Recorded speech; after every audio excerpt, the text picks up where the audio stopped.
mahafantatra ny zavatra tianao ahitsy, tianao amboarina, tianao volena amin'ny fiainanay, tianao ahafahana koa aminay ao anatin'ity fiainam-pitiavana ity, ao anatin'ilay fiainanay mihitsy andavanandronay miaraka aminao maha-kristianina anay. Dia mety izay tompo amboarinao, tefenao, ny fanahinao no miasa feno ao anatin'izao fotoana izao, miasa ao anatinay tsirairay. Dia ataonay amin'ny anaran'i Jesosy nivavaka.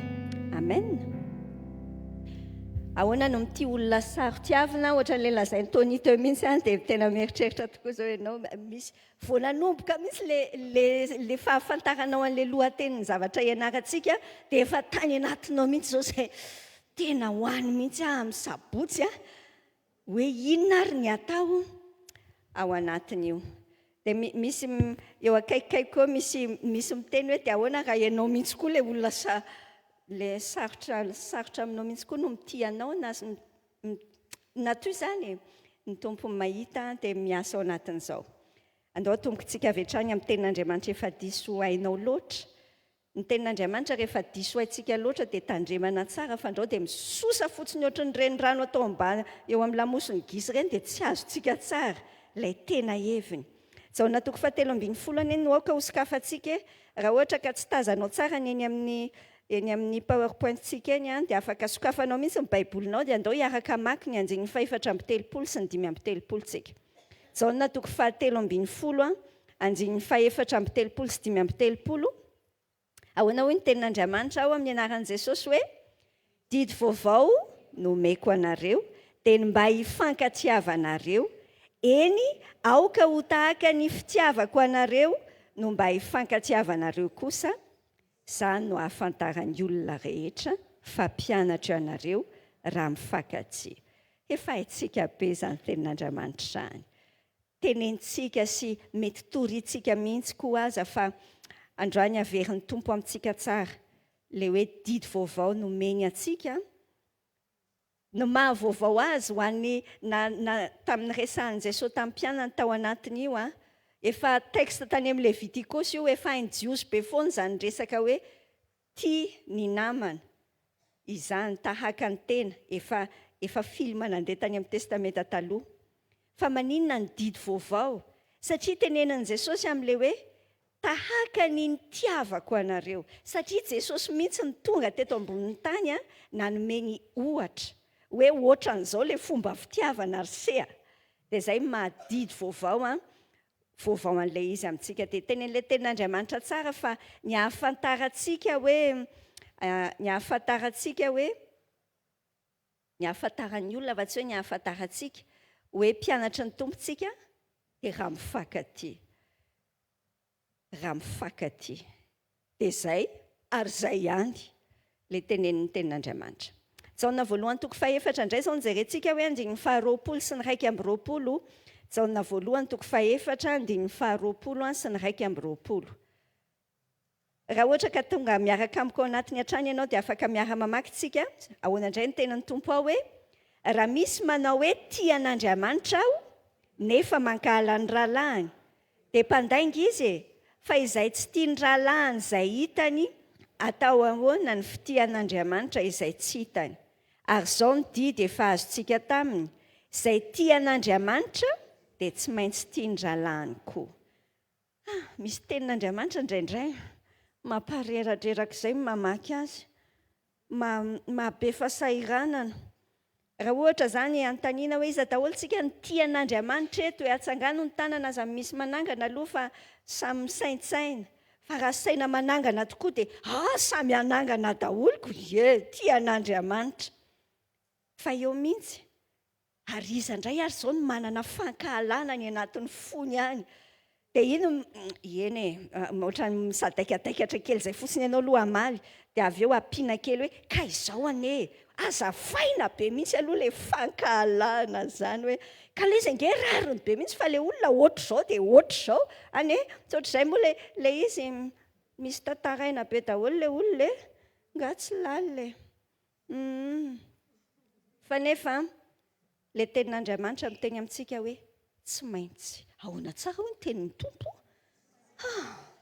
indraindray le tsy maintsy zany a oatra masosotra be ny nofontsika sy ianao aloha tsy tia miaino an'izany tsy maintsy zany mihitsy e ny antsika ohatra ny te-hanana safidy foantsika fa zao ravako rehefa androso miaraka amin'ity tompontsika ity isika dia mazava ny tenin'Andriamanitra hoe tsy maintsy mifankatia isika tsy maintsy mifankatia ary raha ohatra ka azoko mihitsy mantsy zany any anatina ho any fa tehiteny hoe ka izy angely olona ny ohatra zao hoe tsy mety atao an'izao dia makatsy makaroa izay mihitsy le saro-tiavana zao tsy mijery an'le olona mihitsy tsika ary tsy le olona mihitsy koa no adin'Andriamanitra aminao hoe ahoana na ahoana fa ianao izay anjarantsika hoy tsara ny Romana 2:10 miteny ary amin'ny 7:10 hoe raha azonao atao raha mbola miankina aminao koa ny dika teny ombonana dia atao izay havananao amin'ny olona rehetra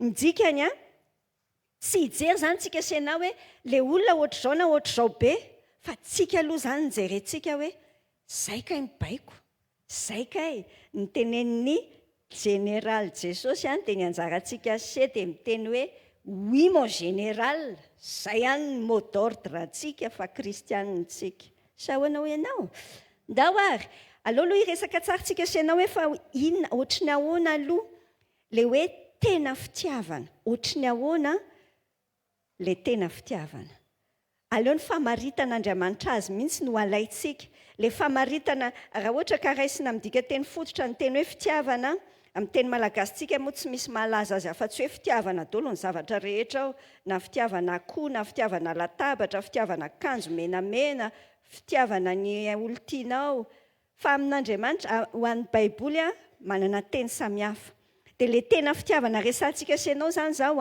dia ity hoe le fitiavana agape an'Andriamanitra le fenitr'Andriamanitra zany ny famaritana ny tena fitiavana rehefa alaitsika tsara le izy dia izao fanekena tsy misy fepetra ny hikatsaka ny tsara indrindra ho ana olona tsy tanteraka raha zao aloha zany averiko aminao fa manan-danja avokoa ny voambolana rehetra ampiasaintsika ao anatiny fanekena midika an'ilay hoe fanekena tsy miankina amin'ny filininanao mihitsy io hoe tehnao sa tsy te fa fanapahan-kevitra ao anaty io décision action raisinao ilay hoe ho tia an'ilay olona ary fanekena tsy misy fepetra ny fomba hitiavan'Andriamanitra atsika io tenentsika io araka ilay Jaona 2:7 hoe tahaka ny tiavan'i Jesosy atsika no mila hitiavantsika ny olona ihany koa izay ny fitiavan'Andriamanitra atsika tsisy condition araka nefa ny anarantsika tao anatin'ny tsy herinandro ity le fitiavana tsy misy hoe satria raha izao fanekena tsy misy fepetra ny hikatsaka ny tsara indrindra azonao tsaina moa zany hoe mikatsaka zany ny dikany hoe mikatsaka tena alefanao mihitsy ny manolo tena mihitsy ianao zany hoe za hitady an'ity zavatra ity tady an'ity zavatra ity tady an'ity zavatra ity fa tsy hoe fotsiny hoe jerijery ianao raha ohatra zao tsika mitovitovy amin'ny teny hoe mitady zany le hoe mikatsaka raha ohatra ianao zany zao hoe very ny lakle anao tsy hitanao zay nalehany tao an-trano dia iny misy olona miteny hoe an'izany dia hanampy anao inona tsy hitanao lakle ay ao fa ampiko ianao dia raha ohatra izy hoe hanampy ony dia eo fotsiny izy miodikodina ohatr'izao vao maika mahasoreno tanao mandeha any fa tsy mba hoe ingaina akory le zavatra azy dia ingaina satria izay ny antsoina hoe mitady ary le mikatsaka dia vao maika ara lalina kokoa noho izay satria mitady amin'ny fonao rehetra misy zany ianao le olona mahasosotra ny eritreretiny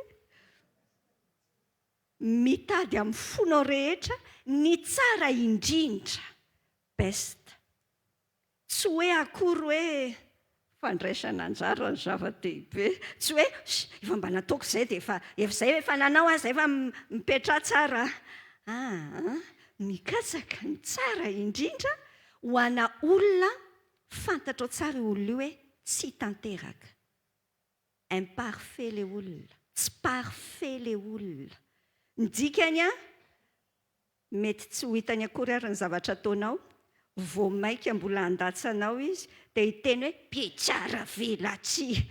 Efa nazo an'izany morse izany ianao, tonga dia mampite mibaiko tany. Ane fa izay nefa ny dikany tena fitiavana. Izao mila tadiditsika senao. Miditra ao anatin'ilay toe-tsaina mila ananana izany tsika hoe ahoana no mity olona sary tiavana. Aza tonoina mihitsy koa fa tsika senao koa nge tena sary.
Kasi ianao mitian'io dia ao amin'ny Loka toko fahaenina avadio any mihitsy amin'ny baibolony se fa hovakintsika aloha ny andininy fahafito amby roapolo hatramin'ny fahadimy amby telopolo. Loka toko fahaenina ao anatin'ny lalina be mihitsy izy ity fa arak'ilay niteneniko anao teo aloha hoe misy zavatra ho ato anaty baiboly ato tiana pasena aingana ndao tsy dia vakiana loatra fa manao hirana. Fa reny mihitsy andao reny tena vakintsika senao tsara. Ohatr'izay mihitsy ity Loka toko fahaenina ity andininy fahafito amby roapolo hatramin'ny fahadimy amby telopolo vakiko amin'ny anaran'i Jesosy.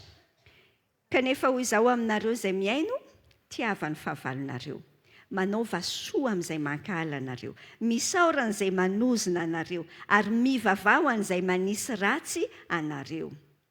Raha misy mamela ny takolaka ao anankiray, dia ahoana hono? Atolory azo koa ny anankiray. Ary raha misy maka ny lambanao, dia ahoana? Aza lavinao na dia ny akanjonao azy. Omeo izay rehetra mangataka aminao. Ary raha misy maka ny anananao, dia aza manaraka an'izany aminy. Ary araka izay tianareo ataon'ny olona aminareo, dia mba ataovy aminy kosa. Fa raha izay tianareo ihany ny tianareo, inona moa ny soa tokony ho azonareo? Fa na dia ny mpanota koa aza mba tia izay tia azy. Ary raha izay manisy soa anareo ihany no asianareo soa, inona moa no soa tokony ho azonareo? Fa na dia ny mpanota aza mba manao izany ihany. Ary raha mampisambotra izay antenainareo fa mbola hanonotrinareo, inona moa no soa tokony ho azonareo? Fa na dia ny mpanota aza mba mampisambotra ny mpanota andraisany torak'izany indray. Fa tiavany fahavalonareo, ary manaova soa dia mampisambora. Ka aza kivina amin'inona na amin'inona dia misy teny kely eo hoe na hoe aza manantena valiny. Ery amin'ny faran'ny baibolony se ery misy an'izany. Dia ho lehibe ny valim-pitianareo, ary ho zanaky ny avy indrindrinareo, fa izy mora fanahy amin'izay tsy misaotra sy ny ratsy fanahy. Izany izany ilay tenin'Andriamanitra. Miteny ilay tenin'ny Tompo tary amin'ny Jaona toko 7:10 hoe aoka tahaka ny nitiavako anareo izy naoka mba hifankatiavanareo koa. Ahoana ilay fomba hitiavan'Andriamanitra? Ilay andininy fahadimy amby telopolo teo, mahalaza azy tsara ilay tapany farany tamin'ilay 5 amby telopolo teo. ahoana tsara hoy ny tompo milaza hoe io andriamanitra io mora fanahy amin'izay tsy misaotra sy ny ratsy fanahy. Jesosy eo vonjy eo zahay fa zay zany zao no andrasan'ny tompo amintsika amin'le dadanao mamitoaka lava tsy hita hoe atao an'iny. Mbola mora fanahy amin'ity any. Eno no lalina be. Amin'le olona anaovana zavatra dia izy indray no namaly ny volanse. Indray hatramin'ny hoe misy zavatra dia izy indray no mitory anao any amin'ny tribonaly tonga amin'ny zavatra tena marikiriko ohatr'izany mihitsy ange ny zavatra ataon'ny ratsy fanahy. Fa jereny ataon'ity Andriamanitrantsika ity, mora fanahy amin'izay tsy misaotra sy ny ratsy fanahy izy. Hijery teboka vitsivitsitsika raisintsika ao anatin'io. Ny andinin'ny 7:20 sy ny 8:20. Misy andreo matoan-teny be anankefatra ireo tenenin'i Jesosy ao anatin'io. Dia fehezintsika amin'izao, ahoana ny fomba hitiavantsika olona saro-tiavana. Maka toe-tsaina mihitsy zany tsika. Au fond toe-tsaina ity zavatra tenentsika senao ity dia hoy ny tompo amintsika hoe misy zavatra anankefatra tenenin'ny tenin'Andriamanitra teo mitia ny fahavalo, manao soa ny mankahala, misaotra n'izay manozina dia mivavaka ho an'izay manisy ratsy. Jerentsika vetivety kely tsirairay andro eo. Fa fehezintsika amin'ny hoe andao ary ny strategian'Andriamanitra raha avako ny paikadin'Andriamanitra ao anatin'ny zavatra rehetra dia hoe resena amin'ny soa ny ratsy. Izay ny paikadin'Andriamanitra. Ny zavatra ny fanapahan-kevitra ty anatintsika senao zany. Meteza ndray an'izay ianao dia izay no entinao mody reseko amin'ny soa ny ratsy. Izay le toe-tsaina tian'Andriamanitra atao amintsika. Hoy izy hoe andao hitia ny fahavalo. Araka ny teneniko anao teo le hoe mitia, le hoe fitiavana tena fitiavana agaben'Andriamanitra fanapahan-kevitra. Mety hiteny mantsy ianao hoe dia tsara velatsihy ve ahy zany? Fa izy ary manao an'izao anahy, manao an'izao anahy. Tsy hoe hodiana fanina ny hoe manao an'izao sy manao an'izao izy. Fa ny valiteninao any anatin'ny fonao any dia miteny hoe za manapa-kevitra hoe hitia an'ilay olona mitsangana ho fahavaloko. Ny zavatra tenenin'ny tenin'Andriamanitra aloha amin'izany dia manambara mazava izy hoe misy tokoa ny fahavalontsika. Tsy hoe akory hoe rehefa kristianina ianao dia indraindray ohatrany hoe nientsika, ohatrany hoe lavintsika tsotra izao fotsiny hoe za tsy manam-pahavalo mihitsy. Raha vao tsy hatrehanao ilay izy dia manjary sahirana ianao fa misy olona tena mitsangana ho fahavalonao. Mitsangana ho fahavalontsika rehefa mbola hoe ataony devoly taingom-bozina izy moa zany dia manao an'izay. Dia ny anjarantsika senao mitia. Dia omeny tompo pratika isika satria hoe midika an'ilay fitiavana dia action mihitsy ilay izy. Zavatra ataonao dia hoy izy hoe andao ary anao soa an'izay mankahala. Misaina an'izay zany ianao ao anatin'ilay fiainanao hoe Jesosy inona zany ny soa? Ny zavatra mandeha ho azy. Izay mila azontsika senao tsara fa ny nofontsika. Misy olona anankiroa ao anatintsika ao rehefa nandray an'i Jesosy ny olona anankiray dia misy olona anankiroa ao anatiny ao. Ny nofony sy ny fanahiny. Ato anatiko ato zany izao misy tiana nofo dia misy tiana fanahy. Dia ilay tiana nofo izay misy foana mandra-pahafatoko izay tenenin'ny tompo hoe laviny io, piany io, tsy io no mandeha fa mandeha amin'ny fanahintsika. Le tiana nofo lôjika be mihitsy vao misy zavatra mahazo azy, misy zavatra atao aminy dia te hamaly-faty io.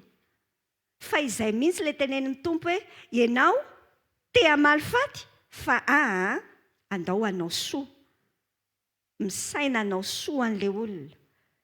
Eritrereto roviana zao ny anniverseran'ilay olona. Ataovy pratika nge zany zavatra resantsika senao zany hoe roviana ny anniverseran'ilay olona dia misaina azy zany hoe Jesosy inona zany ny ataoko aminy? Ianao indraindray tia handefa SMS lava be, MP lava be tonga dia azavaiko amin'ny mihitsy tsy normal fiainany. Oravako. mety efa misy fotoana mila atao mila atao ny miteny ny zavatra tsy mety fa ny zavatra tenenin'ny tompo amintsika aloha zao dia ity hoe andaontsika manapa-kevitry ny manao soa tena misaina intentionnellement manao fananiana fa ngaza mety tonga ho azy any tonga ho azy par défaut mandeha ho azy ao anatinao ange dia miteny hoe inona tokony atao mihitsy iny hoy ny tenin'Andriamanitra koa hoe misaotra an'izay manozona misaotra an'izay manozona le hoe misaotra ity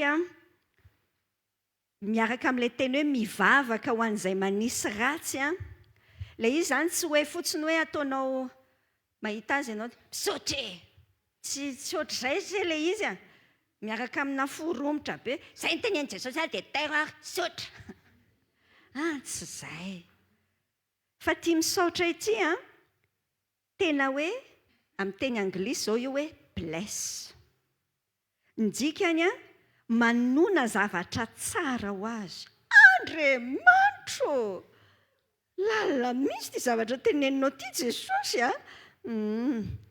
ohatran'izay fanapahan-kevitra ny anatinao mihitsy le izy misaotra izay manozona mivavaka ho an'izay manisy ratsy hitako mihitsy ianao fa teteny hoe etiko ambavaka mihitsy tompo taovy mahita rara orsakaiza tsy izay mihitsy le tonombavaka tsy izay le tonombavaka te hampahery anao mihitsy hoe matoy io tenin'Andriamanitra io tenenin'ny tompo amintsika dia tsy hanasarotra ny fiainantsika io fa hanamora ny fiainantsika aran-drasiny teneniko anao hoe manamora le manao azy ny tena enjana be fa rehefa vitanao io misy fahafaham-po mahagaga be mihitsy any anatinao any mino ahy fa efa nisy nanandrana andramana ka izao fa tsara amin'ny tompo nanandrana nakato le hoe mivavaka eto raha avako dia tena hoe tompo taio iny please Jesosy misy tenin'Andriamanitra ity nge tena mandeha mitondra azy tsara raha avako amin'ny Romanina 12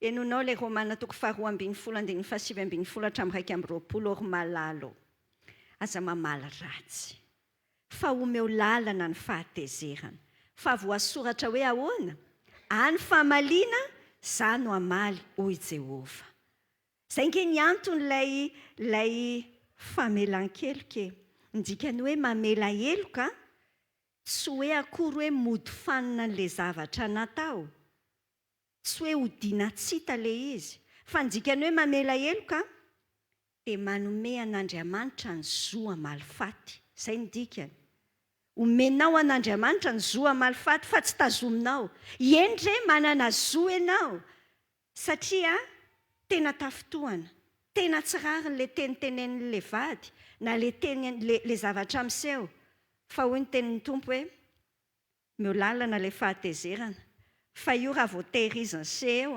afo io sakaiza dia io safidinao fa ataony devoly mihitsy izay anakonana ny masontsika fa manatsafidy nefa ianao ataony izay eritreretanao hoe tsy manatsafidy fa za aloha zao tena mipoka be mihitsy satria masosotra be le olona fa raha tehirizinao andramo raisina nge le miredareda tsara le afo saribao andrahoanareo vary dia alay vao nge iny saribao mirehitra iny alay vao amin'ny tanana dia tahirizo ao anaty akanjonao ao dia ina no miseho sao dia hoe hoentina mbavaka mba tsy haninona osia sao dia izany ny ataony se fa tsy maintsy may ianao may fa tsy le olona akory ary ianao may lalina loatra ny tenin'ny tompo miteny hoe ranao nange le fahavalony seho meo hanina izy raha mangetety izy meo rano sotrony raha manao an'izany ianao dia ahoana manambatra vainafo eo andohany ny anazy zany taloha io ihany ny tena tiako amin'io texte io tompo atonga dia asio vainafo mihitsy ny lohany asio orsia tena anisy tokoa Andriamanitra fa ny fomba anaovana azy dia ianao mamaly ny ratsy amin'ny soa zay ny 9:20 aza mety ho resiny ratsy ianao fa reseo amin'ny soa ny ratsy Ny zavatra faharoa raisintsika amin'ilay Loka toko fahaenina andininy faha 7:20 ny zavatra raisintsika faharoa dia izao. Misy an'io teny io mantsy manahira-tsainantsika foana io andininy faha 7:20 io. Matetika ohatrany diso ny mety fandraisantsika azy. Raha misy mamelony takolaka ao anankiray dia atolory azy koa ny anankiray, ary raha misy maka ny lambanao aza lavinao na dia ny akanjonao aza. Dia mieritreritritsika, za ve rangaha ilay filamatra na kristianina? Ny tena zany dia atao ohatran'ny tapi foana hososena. Tsy izay ny dikan'izany. Tsy izay ny dikan'izany satria raha ohatra ka raisinao ara-bakiteny ohatr'izany dia efa maninona ary Jesosy tsy nanao ara-bakiteny an'io. Ny felahana zao Jesosy tamin'ny any amin'ny Jaona toko 7:20 zao tao anatin'ilay fampijaliana an' Jesosy iny. Ny felahana ny tompo fa tsy nanao koa izy hoe ino koa ny ilany ataovy. Fa ny teny tsara ny tompo hoe fa maninona moa ianao no manao an'izany anahy. Fa tsy hoe zany raisinao ara-bakiteny ohatran'izay. Fa ilay zavatra aseho amin'ny tompo amintsika senao dia ity. Raha ohatra ka misy mamelony takolaka ao anankiray, ny zavatra mandeha ho azy any anatinao, eritreretinao mihitsy hoe le filazantsika se azy iny mihitsy le filazantsika azy amin'ilay hoe za kosa tsy atao an'izany. Viana zay ianao ny tena zany farany. Ekaro. Ny tediavin'ny tompo amintsika dia tsika tsy mihizingizina amin'ny zoantsika. Tena tsy rarin'ilay nataon'ilay olona. Fa isika senao satria tsika ange manome ny adintsika amin'Andriamanitra dia hoy isika hoe tena tokony tena marary any amin'ny tsy haiko mihitsy any anatinao any mihitsy fa ampianarin'ny tompo akay aloha ampianarin'ny tompo aho hoe tiana le zandry iny ampidinina ry. Rehefa midina nge iny ny tompo miakatra. Jaona toko 7:17 ry izy tsy maintsy mitombo dia za tsy maintsy mihena. Tsy mihizingizina amin'ny zoako aho zany. Zay le toe-tsaina raisintsika senao. Voatady hiteny an'izay ianao amin'izao sisa zao, za kosa za indray aloha tsy manaiky an'izany, ohatr'izay ilay fomba fitenitsika azy. Dia mieritrereta kely aloha hoe dia atelemonitro ny rora aloha. Jesosy. Hitan'ny tompo mihitsy ilay tsy rariny. Ary io zavatra io tsy hoe manome alalana hoe andao ary hanararoatra anao ny olona. Tsy izay ilay sary. Raha ohatra ka misy fanararotana, ny fanararotana raha avako tena fahotana, tsy hoe tsy fahotana raha ohatra ka miteny ratsy atsika ilay olana toy izany. Fa ny fanararotana misy mesura hafa mihitsy koa mila raisina. Fa le toe-ponao aloha zany ty zavatra tenentsika ty, le toe-ponao. Mihizingizina tsika amin'ny zoantsika, zay ve zay le izahantsika izay. Fa hoy isika hoe non, lasheko any amin'i Jesosy any aho. Dia tsy avelantsika nakanantsika tsy hanao soa le ratsy natao tamintsika. Vao misy zavatra ataon'ilay olona nge, tonga dia hoy ianao hoe asa mety ny zanakao le tsy mahalala misaotra, tsy mahay misaotra fa nefa ianao tena nanao sakrifisy be, nanao zavatra anankiray dia nataony tsinitsinina dia ianao te-hiteny hoe tsy hahita atsony ty. Tsy haiko, misy zavatra fanapahan-kevitra ao izany any anatinao any hoe ampy izay tsy manao soa an'ity tsony aho nefa zanakao izao.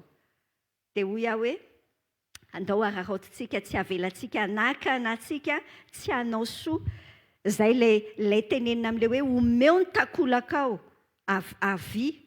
Tsy hoe zany hoe raisinao ara-bakiteny toy izay, fa tena le toe-tsainao hoe za mbola vonona hanao soa anao na dia zany ary nataonao tamiko. Any anatinao aloha zany io fa eo amin'ilay fitoerana, amin'ilay takotakoka tsy vitanao avy hatrany zany mantsy ka avako tsy ho vitanao avy hatrany. Jerentsika mifanalahida mifanavitana izany fa le fenitran'ilay izy aloha ny amentsika senao. Rehefa fitinina zany iny amin'ny 7:20 iny dia izao aprime, midikany aprime, azotrio any ambany any. le zabe atsika sy le ambi-po atsika asitrika any ambany any. Raha afa koa tena mifanohatra amin'izao tontolo izao mihitsy zany zavatra tenentsika izany. Izao tontolo izao dia mampirisika anao hoe aza manaiky an'izany ianao, fa ahoana ianao ny anaiky an'izany? Fa izao ho atsika sy ianao, ilay izy ange tsy hoe manaikinaiky fahatany e. Fa ny fomba ilazako azy tsotra, alazako amin'i Jesosy. Lazako amin'i Jesosy ity. Ohatr'izay ilay raharaha. Lalina be nge raha afako izany alazako amin'i Jesosy e.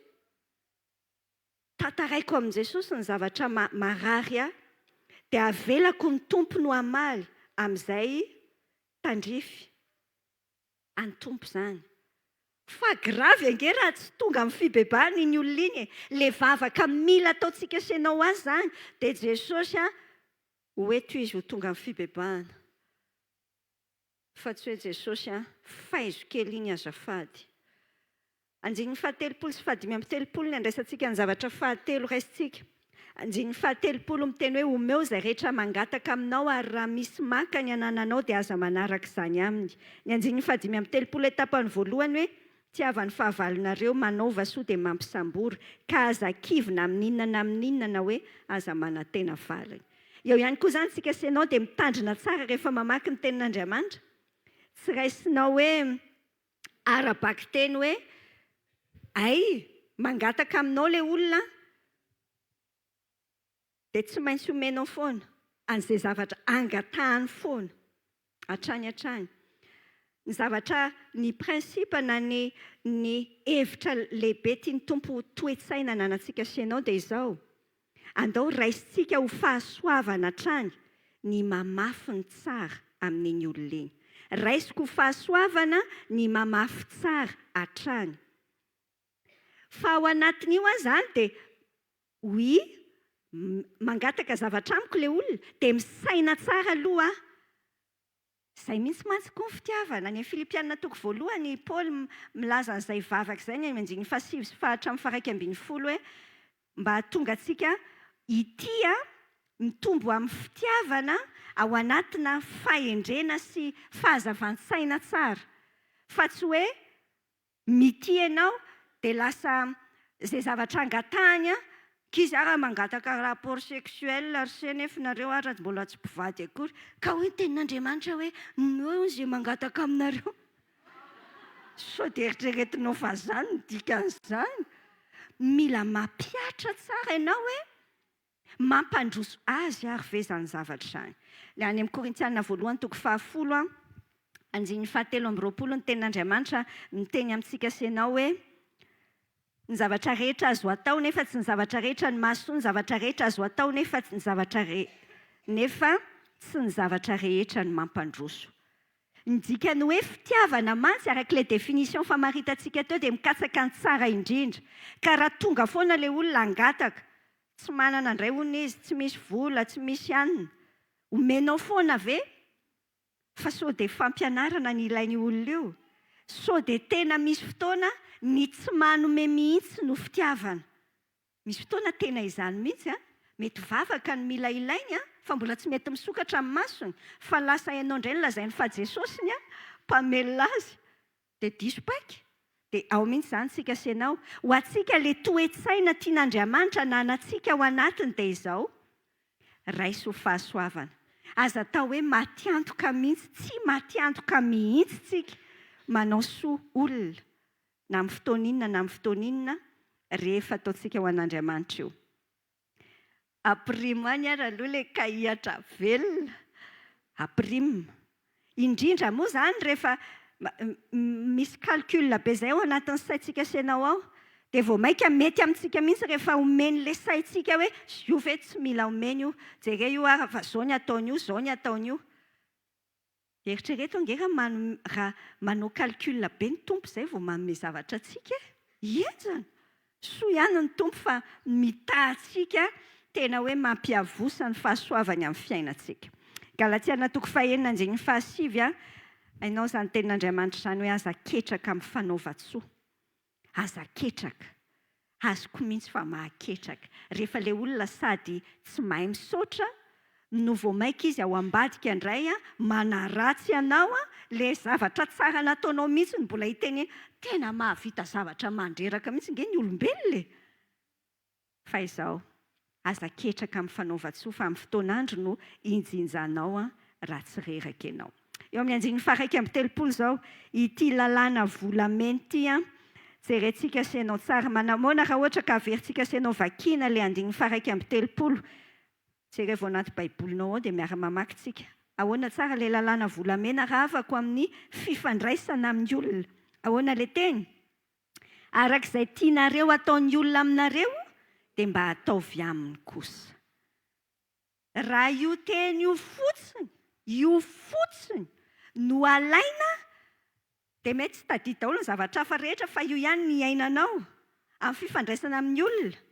Paradisa ilay tambonin'ny tany sea. Jerenao tsara le teny. Arak'izay tianareo ataon'ny olona aminareo dia mba ataovy aminy kosa. Andao hiainantsika sy ianao izany.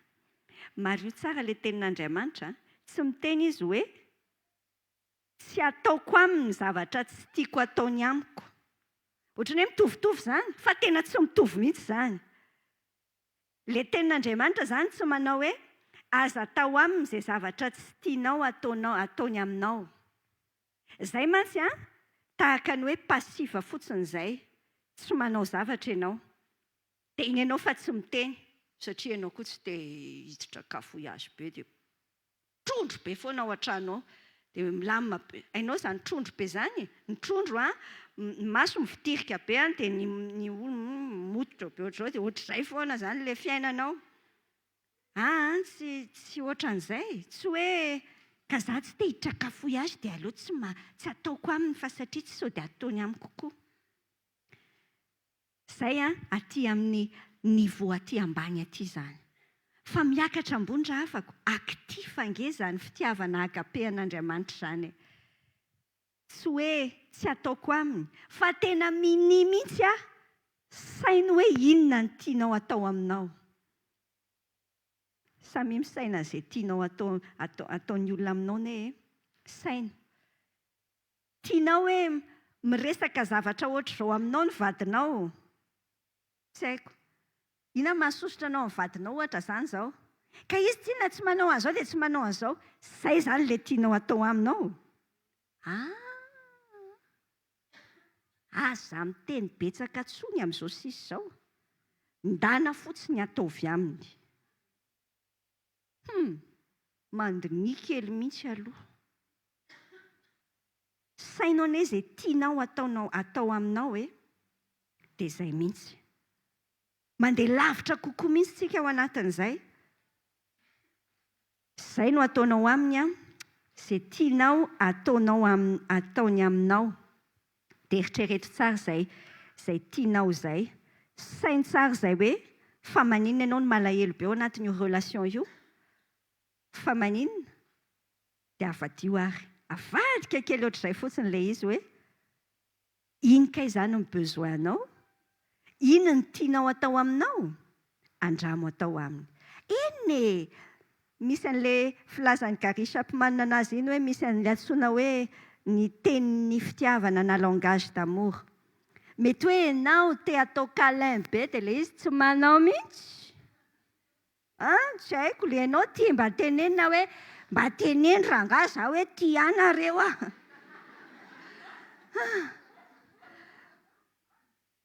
Tsy maninona fa fahazo. Izao ny prinsipa ao anatin'ny tsiravako Galatiana 4:7. Aza mety ho fitahinareo Andriamanitra tsy azo vazivazina fa izay afafin'ny olona ny tsinjaina.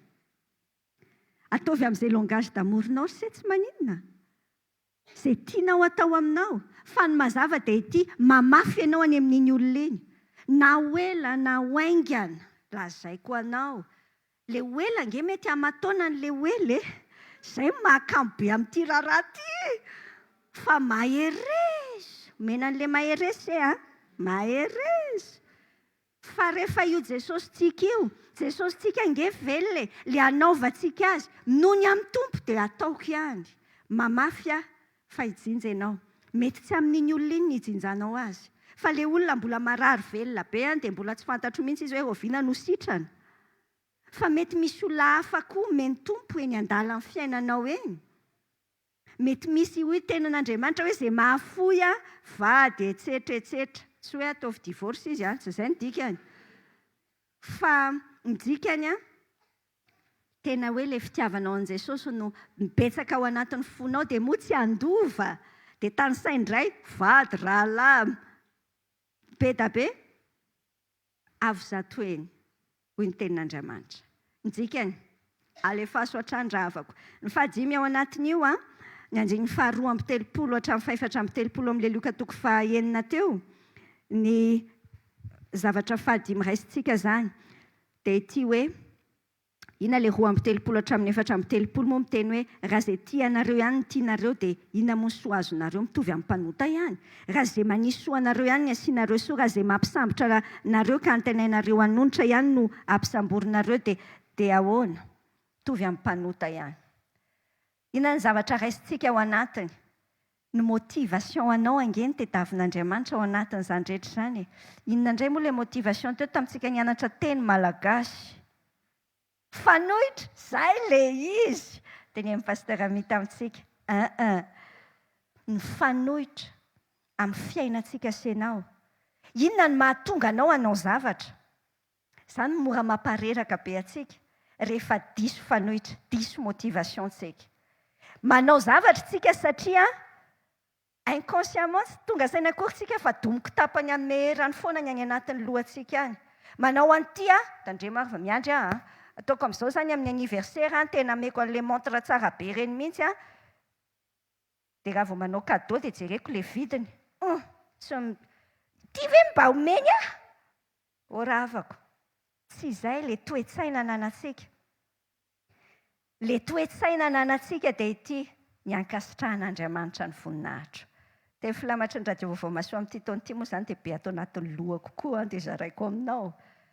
Ny dikany tsy be calcul, tsy be kajy ianao. Ataoko an'izao. Hitanao io manantena io mihitsy. Ilay manantena ilay hoe miandrandra antsika vao nianatra maly ahoana ny atrehana fahadisom-panantenana. Misy fotoana mihitsy ny fanantenantsika diso toerana. Mieritreritritsika manantena andray zavatra amin'ilay olona. Tsy hoe tsika tsy manantena hoe hiova mihitsy ilay olona, tsy hoe izay. Fa tsy hankinonao amin'izay no fihetsika sy no fifalianao.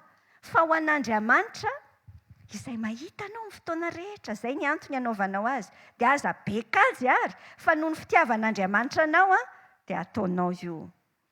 Hoy tsara ilay teny amin'ny Jaona 1:4-7:50 hoe isika tia satria ahoana? Satria izy efa tiantsika taloha. Ny fahalalako ny fitiavan'Andriamanitra, ny ataony amiko, ny hatsaram-pony amiko no mahatonga ho tsara fo amin'ity olona tsy mahafinaritra ity. Fa raha ianao hiandro hoe hafinaritra io olona io, izany ny tena hoe andraso aloha i Paoly. Fa mety ho tonga ihany izy any aoriana. Fa tsy izay ilay tosika, tsy izay ilay fanohitra. Korintiana 5:5-7 tapany voalohany hoe koa dia ataontsika ho voninahitsika ny mba ankasitrahany atsika. Izay ny akana ho voninahitra.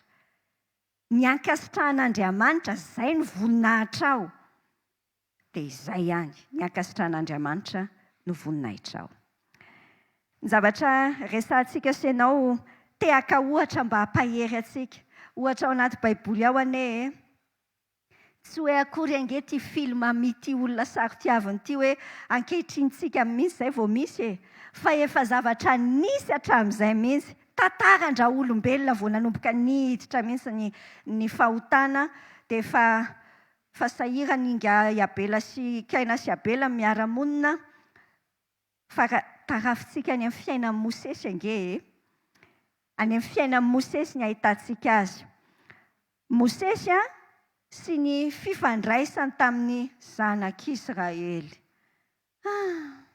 Mosesy izany efa nanoka tena misy hoe ahoara fa dia anaiky hamoaka an'ireto olona ireto tany amin'ny tany fahandevozana tany sakrifisy zany natao Mosesy zany izy le efa be adivarotra be tamin'Andriamanitra mihitsy izy hoe sao dia olo-kafa mihitsy ny andeha-pandehanana fa ny tenako neka votsavava mahita nyty excuse rehetra ty fa nefa raha hitenenana hoe tsy tena hoe io le tolotrasa manao tolotrasa zany Andriamanitra hoe iza ny andeha hamoaka ny olona any amin'ny Ezipta dia i Mosesy tsy nanolo tena ho an'izany mihitsy hoe manolo tena avetrany fa nanaiky ny antson'ny tompo izy nefa dia tao anatin'io izay le manaiky hatramin'ny farany an'ity raharaha ty ny zavatra miseho tena mahasosotra be mihitsy ngeny zanak'Israely rse indray mitovy amin'ilay olona ohatrantsika koa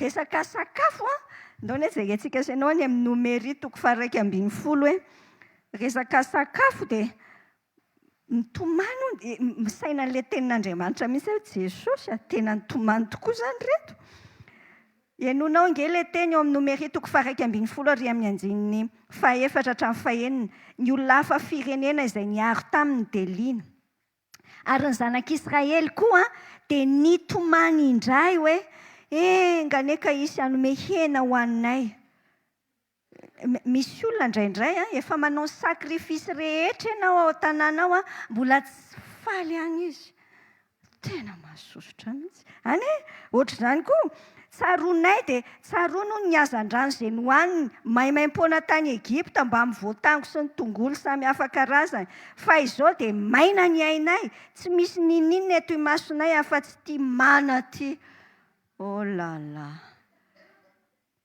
mahasosotra miara-miaina amin'izany olona izany fa samy misainako hoe sao dia mbola tsika senao koa ny ohatr'izany samy mba mandinika koa sao dia le miara-miaina amintsika koa ny tena enjana ny tomano ny sakafo nyreo nomenimenina koa ireo fa tsy nisy rano dao indray jerena any amin'ny 20 ange nomenimenina ny ary amin'ny anjeny 23 re tsy nisy rano ho an'ny fiangonana ka dia niangona mihitsy ry zareo iodina amin'ny Mosesy sy Arona dia nilahady tamin'ny Mosesy ny olona tiako be mihitsy ny tenin'Andriamanitra miteny zavatra ohatr'izany dia mampahery anao hoe ay moa tena hita ny tompo mihitsy ty olona le ao ambony le mpanofatrano ao ambony milahady lava sa manao film daholo ny tsirairay ka azon'ny tompo mihitsy zany fa tia koa misy film ohatr'izany mihitsy nilahady tamin'ny Mosesy ny olona dia niteny hoe inay anie zahay mba maty tamin'ny nahafatesan'ny rahalahinay teo anatrehan'i Jehovah menimenina fa tsisy rano dia inona mbola ataony koa any amin'ny 4:20 tena nikomby tamin'ny Mosesy mihitsy mipetranga ianao amin'ny plasin'ny Mosesy raha afaka hoe andiny 4 amin'ny 4:20 ny fampitaona ry zareo hoe ndao tsika hifidy mpitarika reo olona hiverina any Ezipta sainao nge zany indraindray ohatr'izany mihitsy le zavatra miseho ao an-trano ao fa tsy menatra tsony mihitsy le rangana tsy fantatro eo masonao eo izy miantso ny vehivaviny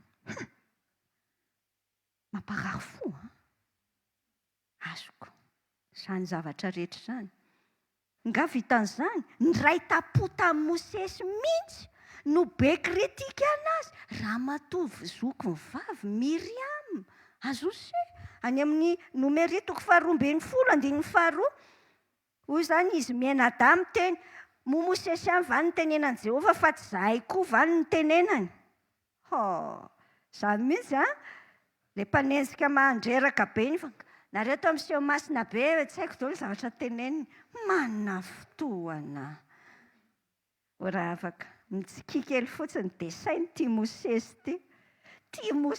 ty finona ny nataony olona hafa loko mihitsy tia Mosesy ty fa ndao koa hianatra teneny tenin'Andriamanitra moa hoe tsy misy olona nalemy fanahy ohatran'i Mosesy izany ny olona olombelona tsotra fa tsy hoe olombelona lasa hoe Andriamanitra lasa olombelona ohatran'i Jesosy Mosesy nangina misy fotoana izy mangina misy fotoana izy tena naharitra sady niaritra izy no naharitra ry teny anankiroa samihafa niaritra sy naharitra ary nivavaka ty vavaka ty ny tena tiako alaina akana sainao kely mihitsy ane jerenao ny zavatra nataony Mosesy amin'ilay ray-tapoa mikritika an'ilay vadiny, mikritika ny ositra amin'ny fiainany.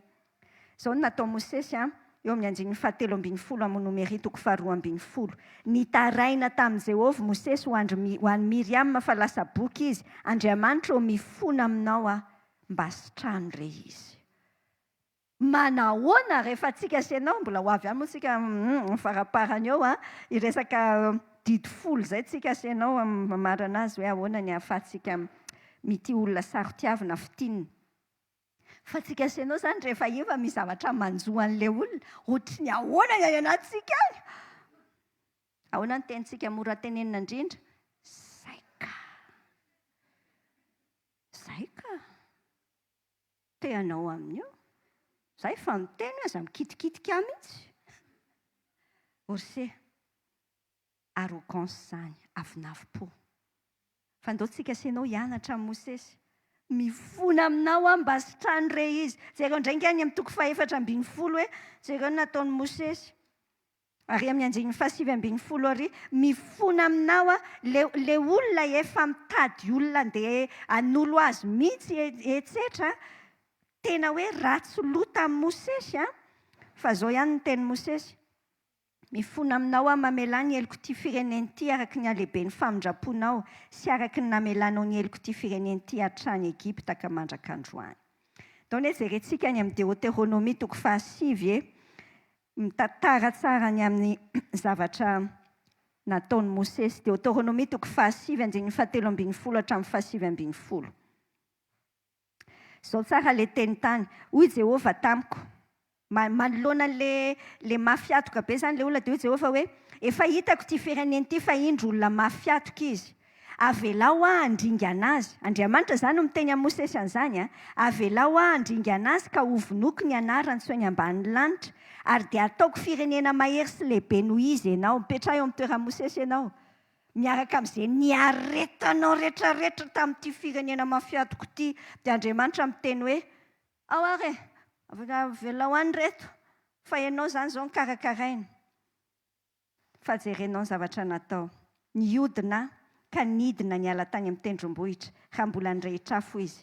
Ary nivady fisaka roa nisy fanekena dia teny an-tanako roa. Ary nijery ka indro efa nanota tamin'i Jehovah Andriamanitra reo nareo. Ka nanao omby kely anidina ho anareo, nalaky vily ianareo niala tamin'ny lalan'izay efa nasain'i Jehovah nalehanareo. Niraisiko ny vato fisaka roa ka no nazerako avy teo an-tanako roa ho vakivaky teo masonareo. 9:20. Ary nekoaka teo anatrehan'i Jehovah 70 andro sy 70 alina tahaka an'le teo ihany ka tsy nihinan-kanina na nisotro rano noho ny fahotanareo rehetra izay nataonareo tamin'ny nanaovanareo izay rasy teo mason'i Jehovah ka nampahatezeranareo azy.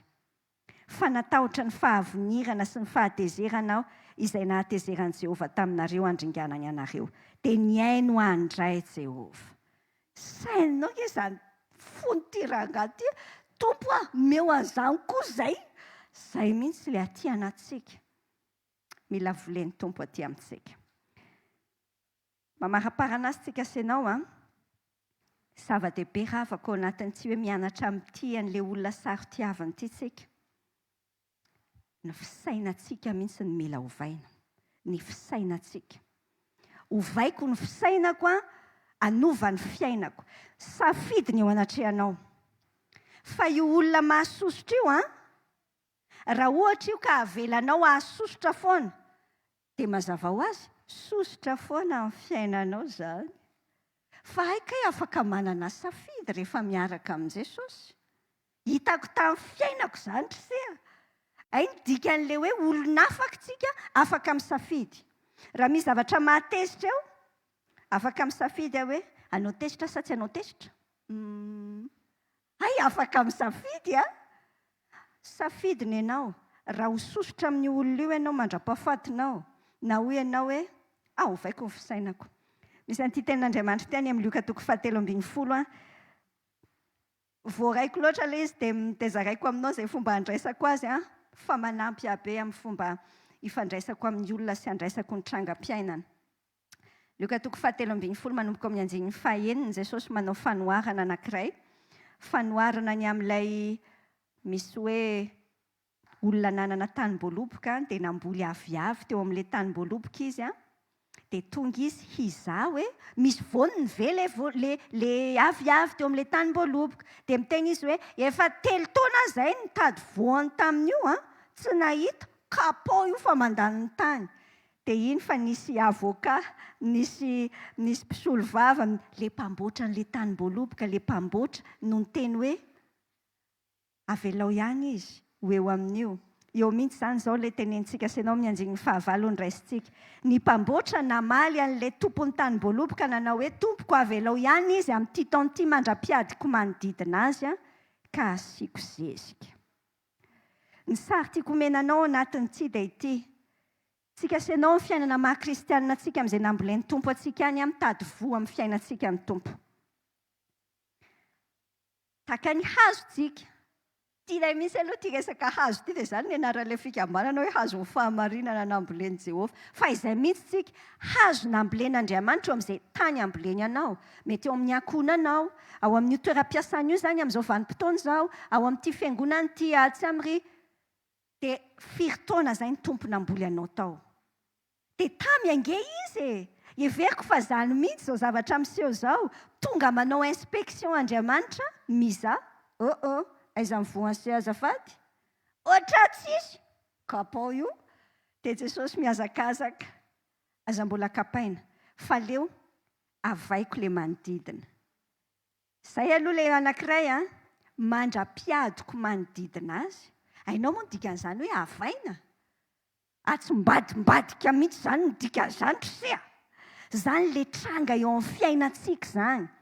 Ataon'Andriamanitra mivadibadika eo mihitsy mibainga ny ambony lasa ambany dia ianao te hikikiky Jesosy avinony ity tadio fotsiny mamadibadika an'ilay manodidina amin'ny tompo izany izany ihany andraisako azy rysia.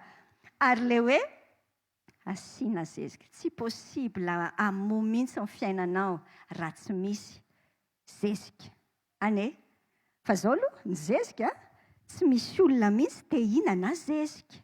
Sa ianao efa te hihinana zezika? Zezika. Nefa arakaraka ny mampa-bio be an'io zezika io no mampandaitra be an'io. Azonao tsaina izany. Ny dikany arakaraka ny mampamaimbomaimbo be an'io mampandaitra azy. Fantatrao moa fa reny misy karazana olona izany azafady. Misy karazana olona tena ohatry ny ampiasain'ny tompo ohatra zezika amin'ny fiainantsika. Tena ilainao mihitsy io olona sarotra io. Ny tonom-bavaka ao aloha mantsy hatreto dia Jesosy esory ao io. Ny zavatra mety mila ataonao aloha izao dia misaotra hoe Jesosy misaotra amin'ny zezika be. Dia rehefa hitanao ohatran'izay fa tsy teneninao azy izany fa raha atao amin'ny teny frantsay izany tena tonga dia zavatra hafa mihitsy any anaty le fomba hiatrehanao anazy. Le fomba hiatrehanao anazy ka ive ampiasain'ny tompo. Hitako tamin'ny fiainako io ryse. Za koa mba nanana olam-panambadiana havariana mihitsy tamin'ny 13 taona voalohany. Izay zao amin'ity taona ity izany 25 taona na mariazy izay mivady. Fily mangery izany 13 taona voalohany izany tena gauche droite avant arrière. Efa naika mipotsitra ny ala tao mihitsy. Fa rehefa teoriana rehefa nifoazin'ny tompo ohatr'izao dia tena feno fisaorana an' Jesosy mihitsy hoe raha tsy io Janika. Janika ny anaran'ny vadiko ryse. Raha tsy Janika ny vadiko tsy ohatr'izao mihitsy ny fiainako. Tsy tonga miteny aminao eto ohatr'izao Fa io fiainanao io ohatra izay mihitsy. Io olona mampiomehy io ho vao fisainanao. Hiteny hoe Jesosy mahatsiravina io. Fa meo fisaorana kely amin'izay aloha ilay izy tompo. Saotra amin'ity zezika be ity. Ai. Dia nonao ty teny eo amin'ny Petera voalohany ity toko faharoa. Vakitsika senao fotsiny izao ilay teny. Petera voalohany toko faharoa 7:20-7:20. Izao no ankasitrahana ho ny tompo raha misy olona mitondra lahelo ka mandefitra ny tsy marina noho ny fieritreretana ny amin'Andriamanitra. Finona ny laza raha tahiny kapohana noho ny fahadisoanareo ka mandefitra amin'izany. Fa raha tahiny manao sokosonareo ka mitondra fahoriana sy mandefitra dia ahoana azafady? Izany no ankasitrahan'Andriamanitra. Ary amin'ny anjiny faraiky amin'ny roapolo hatramin'ny telo amin'ny roapolo.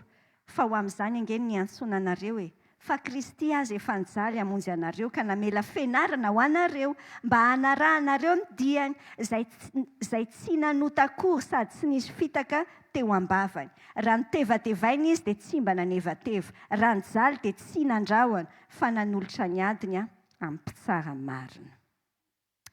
Meko anao izao ny didy folo ny fitiavana olona manahirana. Ataoko an'izay indray ilay fiantsoana azy, olona manahirana, olona sarotiavina, didy folo. Mahafinaritra be anahy mihitsy ilay nataony nianarantsika niaraka tamin'ny pasteur Ami, dia hoy izy hoe ndao koa tsika hianatra didy folo, ny zavatra voalohany. Andaontsika araka ny Korintianina voalohany toko 7:17. Andaontsika hisafidy ny ino, ny tsara fa tsy ny ratsy. Hisafidy ny ino ny tsara fa tsy ny ratsy. Azavaiko aminao kely ao amin'ny Korintianina voalohany 3:17 dia miteny hoe ny fitiavana mino ny zavatra rehetra.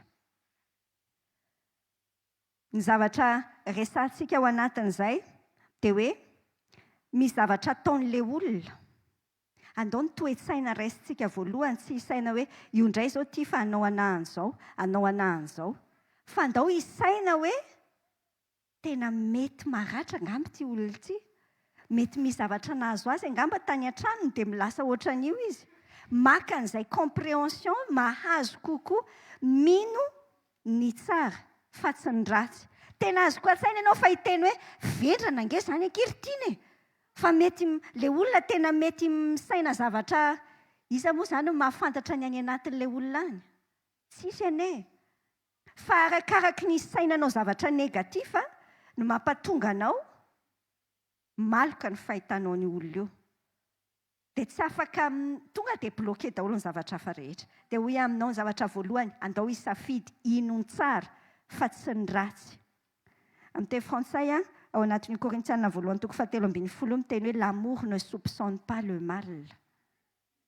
Tsy vao miainga izany dia tonga ianao dia misaina hoe mety tsara velatsihy indray izao ity na tsy fantatro fa raiso mitompo fotsiny. Ny anahy dia tena ataoko hatrizay mihitsy izay ataony olona io eo dia raisiko arak'izay ataony eo dia anaso ny tompo raha ohatra izy ka mandainga sy mampiomehy fa asehon'ny tompo amiko foana izany rehefa tiany aseho. Ary misafidy ny hino ny tsara. Zavatra faharoa, mangataka amin'ny tompo hanova. Mangataka amin'ny tompo hanova. Matthieu toko 7:7-5. Mahita an'ilay antenne parabolika be ery amin'ilay namanao ianao. Dia sombokazo angely eny amin'ny mason'ny namanao e. Fa leo amin'ny masonao ilay antenne parabolika be kay.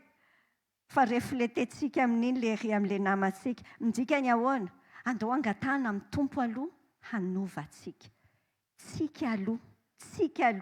Makanesa mihitsy eo amin'ny Jesosy vonjeo fa io zao io fa tady ataoko mahita raharaty. Izay ny antsika senao izay matetika ataoko mahalala ny anarako ity. Tsy ny anaranao no mila fantany fa ny anaran'i Jesosy. Ka noho izany mivavaha ianao aloha ho anao. Dia avy eo mivavaha ho azy. Ilay hoe mivavaha ho azy tasiny vakiako aminao ny Matthieu toko 7 ary amin'ny anjiny Matthieu toko 5 ary amin'ny anjiny 4:7 ary ny teny amin'ny tompo ilay milaza an'ilay hoe tiavany fahavalonareo ary mivavaha ho amin'izay manenjika anareo. Efa ndresantsika senao iny. Mivavaka tsy hoe teo mihitsy io Jesosy ataovy mahalala ataovy mahita raharaha. Tsy ohatran'izay ilay sary. Fo mamaly-faty izay any anatinao izay. Fo mamela heloka ny tediavin'ny tompo mantsy. Tompo ho eto amin'ny fibebahana izy. Sokafo ny masony. Taio izy. Faefatra ravako ny Efesianina toko 4:2-3 no mametraka ny didy faefatra antsika senao ao anatin'ny tsy fitiavana olona manahirana ity izao ny tenan'ny tompo hoe aoka samy alemy fanahy amin'ny namany avy nareo ka hifampianatra sy hifamela heloka. Tahaka ny namelan'Andriamanitra ny helokareo ao amin'ny Kristy. Mivonona ianao hamela heloka. Mivonona ny hamela heloka. Ataoko an'izay teny izay mihitsy tsy haiko tsara na teny malagasy ara-dalàna izany na hoe ahoana e. sois prêt dikany io tsy misy te hamela heloka mihitsy ao anatinao na kely azy fa Ezra 7:10 miteny tsara hoe ary Ezra nampiomana ny fony zay le hoe intentionnellement manao fanahiniana ianao hoe Jesosy amela heloka fanapa-kevitra zany ary aza adinoana dikan'le mamela heloka manome an'Andriamanitra ny zo amalifatiny dikan'izay aza adinoana ravako fa rehefa tsy mamela heloka ianao dia tahaka ny hoe misotro pozina ianao sainy tsara nge le filme ianao misotro an'le pozina dia ho ampisotroana azy ianao dia mieritreritra ianao hoe engane ka ho faty amin'ity pozina ity ry le olona ianao no misotro an'le izy dia manantena ianao hoe le olona ry no faty amin'le izy zany nge ny tena adalàna tena fitaky midevolo be mihitsy io tsy famelan-keloka io ianao mieritreritra be mihitsy hoe ka le izy ange tiana ohatr'izao eny azoko mihitsy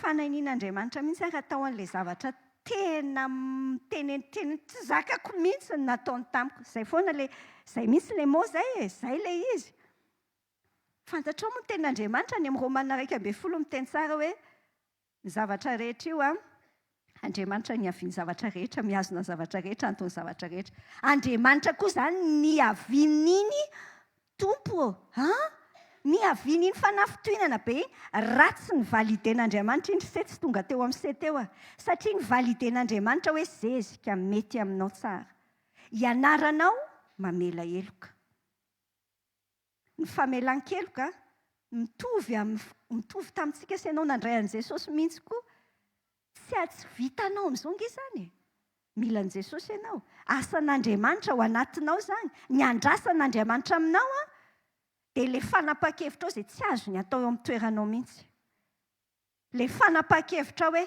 ok Jesosy amela heloka ny dada zany amela heloka n'le vady aho zany tsy miteny aminao mihitsy hoe tsy maintsy miverina amin'ny teo aloha ny fifandraisana ny resaka confiance zavatra hafa mihitsy fa iny zavatra mbola volena indray iny avy eo ary mety tsy hiverina mihitsy ohatry ny teo aloha azy raha ohatra indrindra ka manararoatra le olona fa izao le fonao mamela heloka venao fahadimitsika ravako Petera 1:4 miteny amintsika le tenin'ny tompo Petera 1:4 hoe mihoatra ny zavatra rehetra mifankatiava tsara fa ny fitiavana manarona fahotana saromako ny fahotany tsy hoe ndikany hoe misaromana le fahotany tsy hoe zany hoe hodinao tsy hita le izy fa tsy tatarainao hitanao ny réflexentsika rehefa misy olona manao zavatra tsy mety tamintsika tonga tsika dia ohatrany hoe te-hiteny amin'ny olona enonao nge nataony ihany mba ohatrany hoe te-haka an'le fon'le olona hoe tena mety misy le nataoko hoe tezitra ohatrany te-haka amin'ny fon'le olona tsika fa izay mihitsy le tenenin'Andriamanitra hoe saromo ny fahotany manapa-kevitra mihitsy tsika sy ianao hoe tsy mila tataraina ndraso raha miresaka abutsika miresaka hoe fanararotana tena mila miteny amin'ny olona mihitsy ianao raha misy an'izay satria mila fanampiana manokana io olona io tsy natao ararotina akory tsika raha miresaka amin'ity zany tsika sy ianao hoe mianatra amin'ity olona sarotiavina dia tsy hoe akory hoe andao atao tapitsika ho hitsakitsahana dia raha daroa ny vadinao foana ianao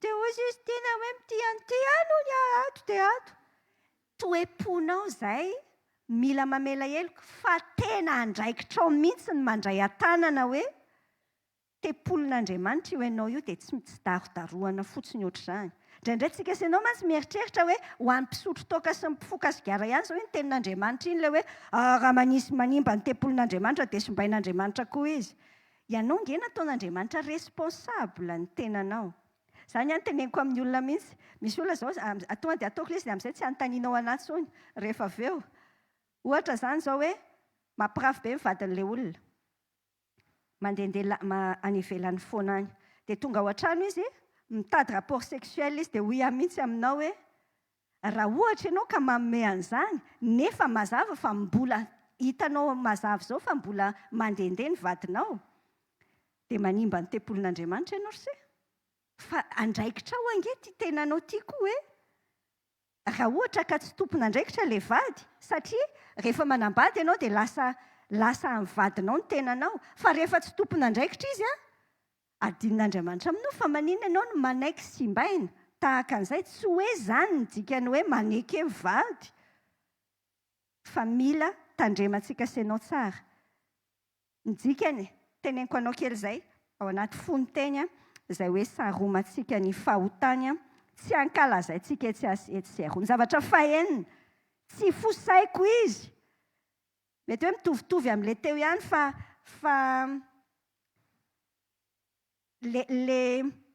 le toe-tsaina mihitsy izany hoe zany tsy mirotsaka ho mpifosa an'ity raharaha rehetra ity ohabolana faha 1/7/7 no tenentsika ao anatin'izany izao ny tenin'Andriamanitra hoe izay mandehandeha manaratsy dia manambara ny hevitra fenina tsy mandehandeha manaratsy an'ilay olona mavesatra be ilay zavatra nanjoa fa misafiditsika hoe arakaraky ny tenenanao anio vao maika me manonotra ny fery tsy manasitra an'izay eritreretintsika hoe manasitrana le mitantara andraso aloha mentsika famaritana tsara le hoe mifosa raha ohatra ka mitantara zavatra ratsy mombana olona ianao amina olon-kafa izay tsy afaka anampy amahany ny zavatra iny ary zavatra tsisy idiran'ilay olona mihitsy akory ary le zavatra dia mifosa mihitsy ianao amin'izany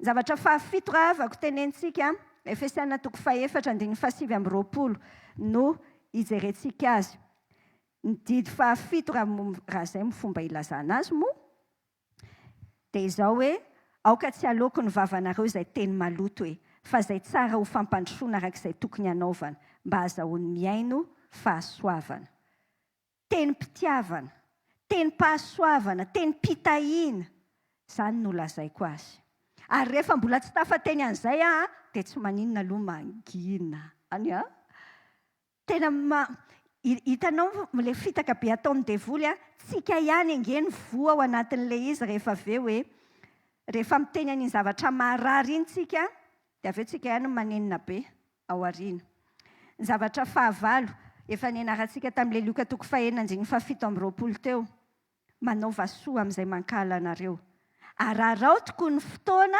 ahafahako manampy azy profiteo mihitsy izay fotoana ohatra hoe anniversairany iny fa niditra hôpitaly ny zanany na tsy fantatro dia tsy ianao ilay tsy manao an'ilay hoe zay ka fa ianao Jesosy aty izany ilay manambatra vainafo ahoary ho ataoko miaraka amin'ny anaranao ty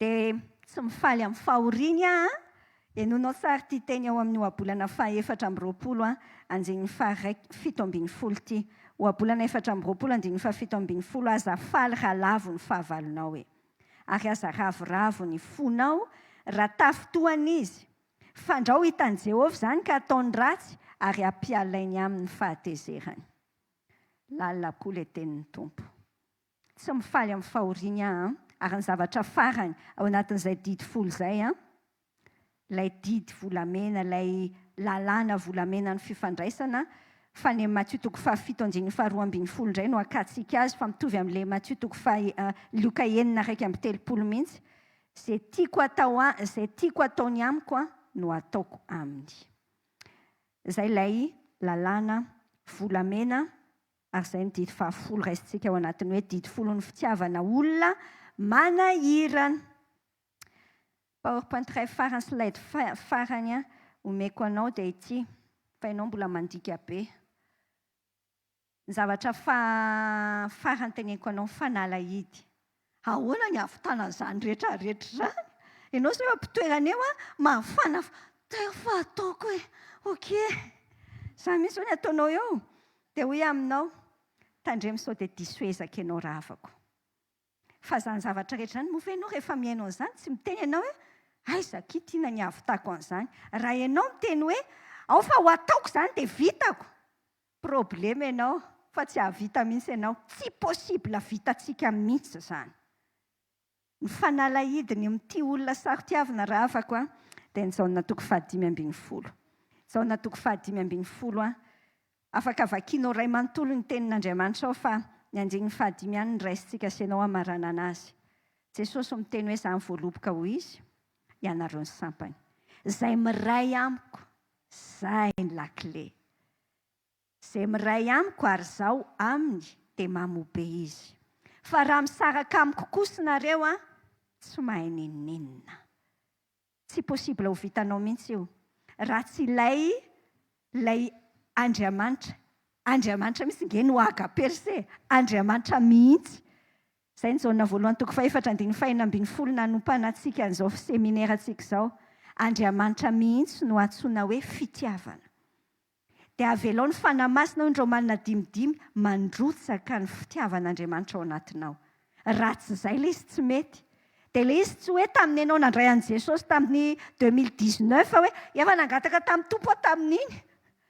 Fa isan'andro. Andray telefônina ianao, io indray ilay olona dobodoboka iny ny fonao. Mivavaka ange aloha hoe Jesosy miara-mamaly amiko amin'ity ianao, atoroy azy tokony teneniko. Izany ange ilay connecté amin'ny Jesosy connecté tsara be misy ity resaka connexion ity tsara be amin'ilay ohatra amin'ny Jesosy tsika. Rehefa nandray an'i Jesosy ianao raha avako, izay ny fanalahidiny ity raharaha ity. Tsy possible ity olona saritiavina izany ianao raha mbola tsisy Jesosy ao anatin'ny fiainanao. Rehefa ekenao Jesosy miditra amin'ny fiainanao, raha mbola tsy ekeo izy androany fa tsy miandro hoe ampaka ho raisina mpandray dia izay ny anaiky azy. Iny zavatra phénomène natao aty fijoroana vavolombelona hoe efa natao taminao, efa ninonao ilay Jesosy. Fa inoi manokana hoe mato anao izy, tena tianao ary te hampandresy anao ohatran'izay tantaraintsika rehetrarehetra izay. Ny dikany raha ataontsika amin'ilay resaka connexion teo. Tahaka ny hoe te hampiditra fibre be aminao izany ny tompo hoe.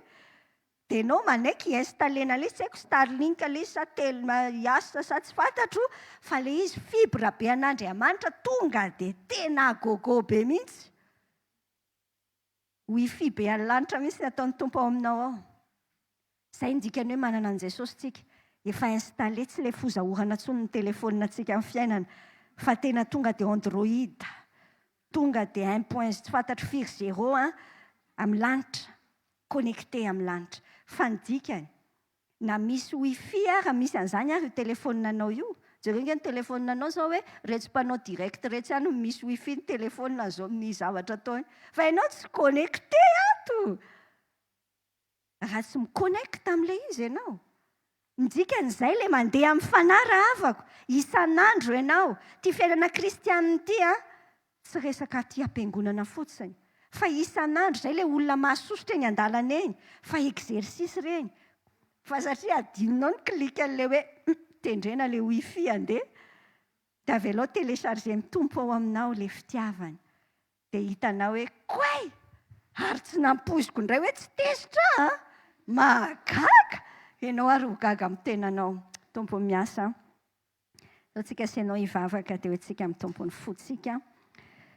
Hoentsika amin'ny tompony fotsika. Andriamanitra iray misaotra anao nampianatra anay. Matoa ianao hoe mampianatra anay. Mbola manome fahafahana vaovao, fahasoavana. Hanarina anay satria rehefa mijery an'izany standard ny teninao izany izahay, ny fenitra ilay fitiavanao Andriamanitra, mila hitiavanay ny olona. Miara-mifony eto anatrianao izay Jesosy fa matetika izay tianay ihany tokoa no tianay. Ny olona mahafinaritra, ok, tianay ireny. Jesosy mifony izahay fa impirimpiry izahay manao fanazavana be da be aty anaty lohanay aty ny amin'ny hoe afaka tsy mitia an'iny kosa Jesosy mitian'io tsy izahay te hiavao. Tena te hianatra aminao izay tompo. Mity olona manahirana saritiavina difficile etsetra izay fiteny azy rehetra. Misaotra ny amin'ireny olona tsirairay ireny. Misaotra fa kay ireny mihitsy no ampiasainao toy ny zezika mampamoa ny fiainanay. Amboary ary ny fomba fijerinay, amboary ny fomba fijerinay. Jesosy amin'ity anio ity zao fantatro mihitsy fa misy aminay reto nipetraka eo zahay tena mavesatra ny aty anatinay fa efa ela ny travaillenao taty anatinay izay resaka famelan-keloka zahay. Andriamanitra tao amin'izay. Tsy mahay izay tompo tena mila anao. Ampio afaka motsitra ny atananao. Tena hoe manome anao ny zoa malifaty dia tsy mihazona ny intsony. Misaotra nanokatra ny masonay androany.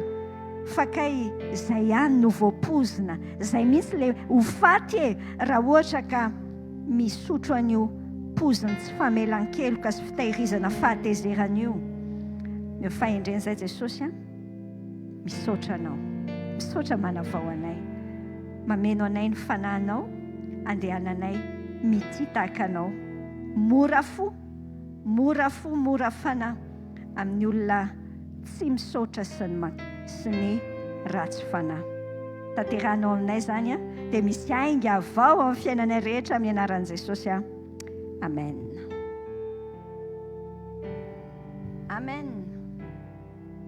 Ok. Fanontaniana zao tsika rafako.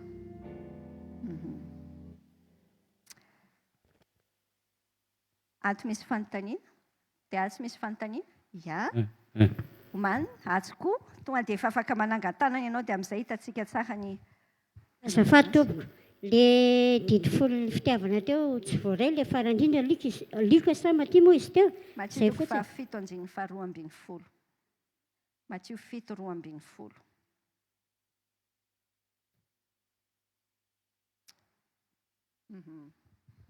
Fotoana me fitenenana tiako anontaniana indray zoky dia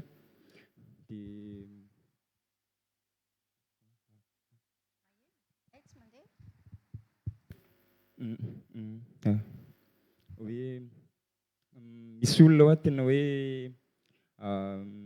misy olona manahirana tahaka ny izay efa resantsika teto. Ilay izy tena hoe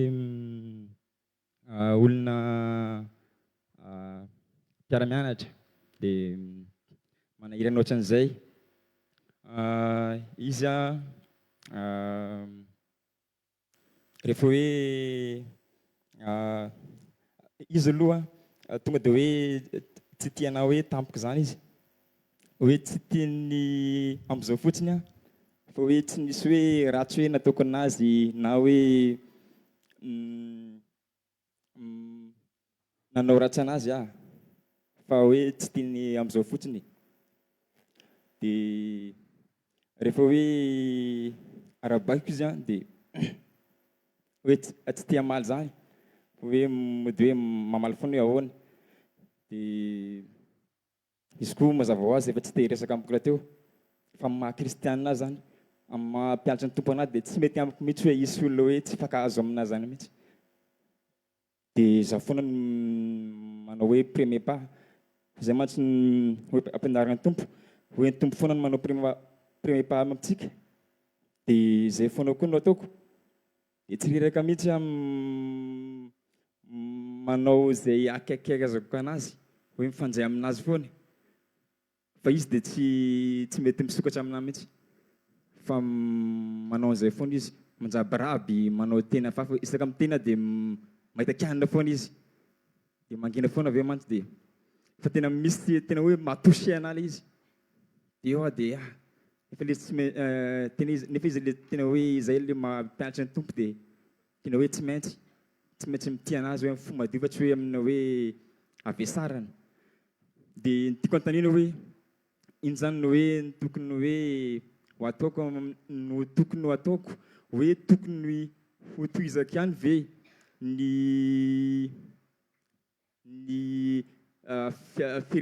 relation aminazy, ny hoe fifandraisana aminazy. Satria mantsy misy fotoana dia hoe aleo mba angina kely koa, aleo mba tsy arahaba anazy koa indray koa aloha.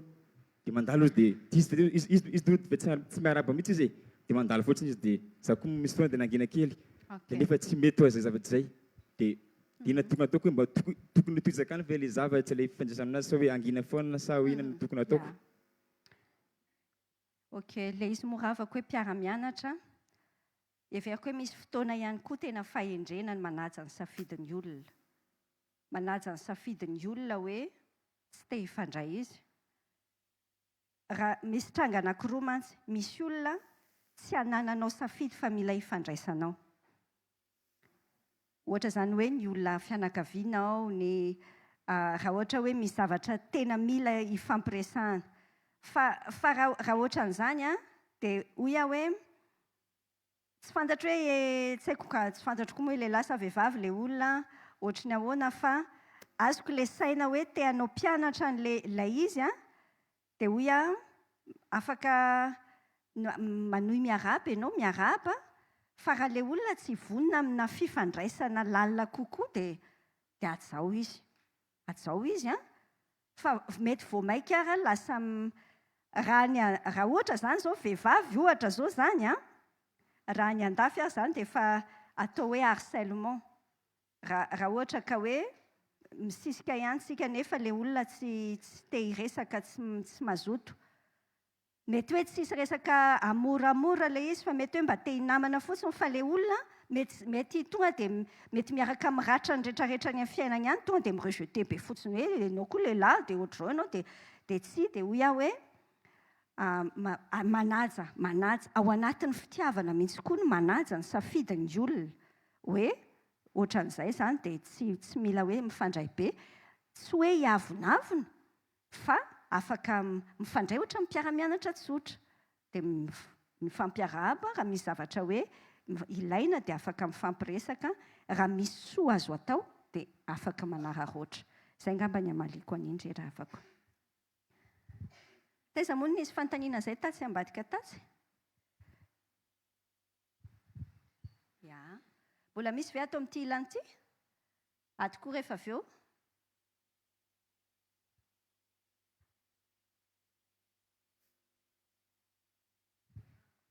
Tsy mandeha ve? Tsy mandeha ve micro antsika?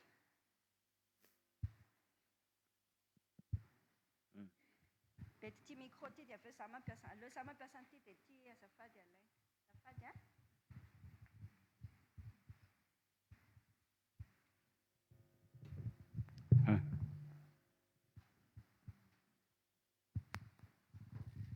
Azafady tompoko. Izay. Saotra indrindra tompoko nanome fitenenana. Tsy dia misy fifandraisana amin'ny lohahevitra mpanjintsika an'io ny fanontaniako fa mifandray kosa ny amin'ny resaka fitiavana.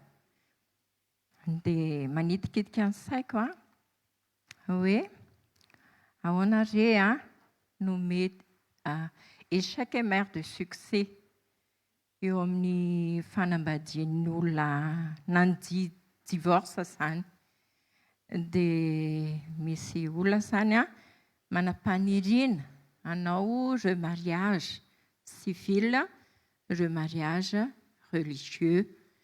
Dia mipetraka amiko ny fanontaniana hoe ahoana re no mety hahasoa ny tokantranon'olona izay nandihy fahatsopana tenana mety efa nisy fiantraikany eo amin'ny fiainany hoe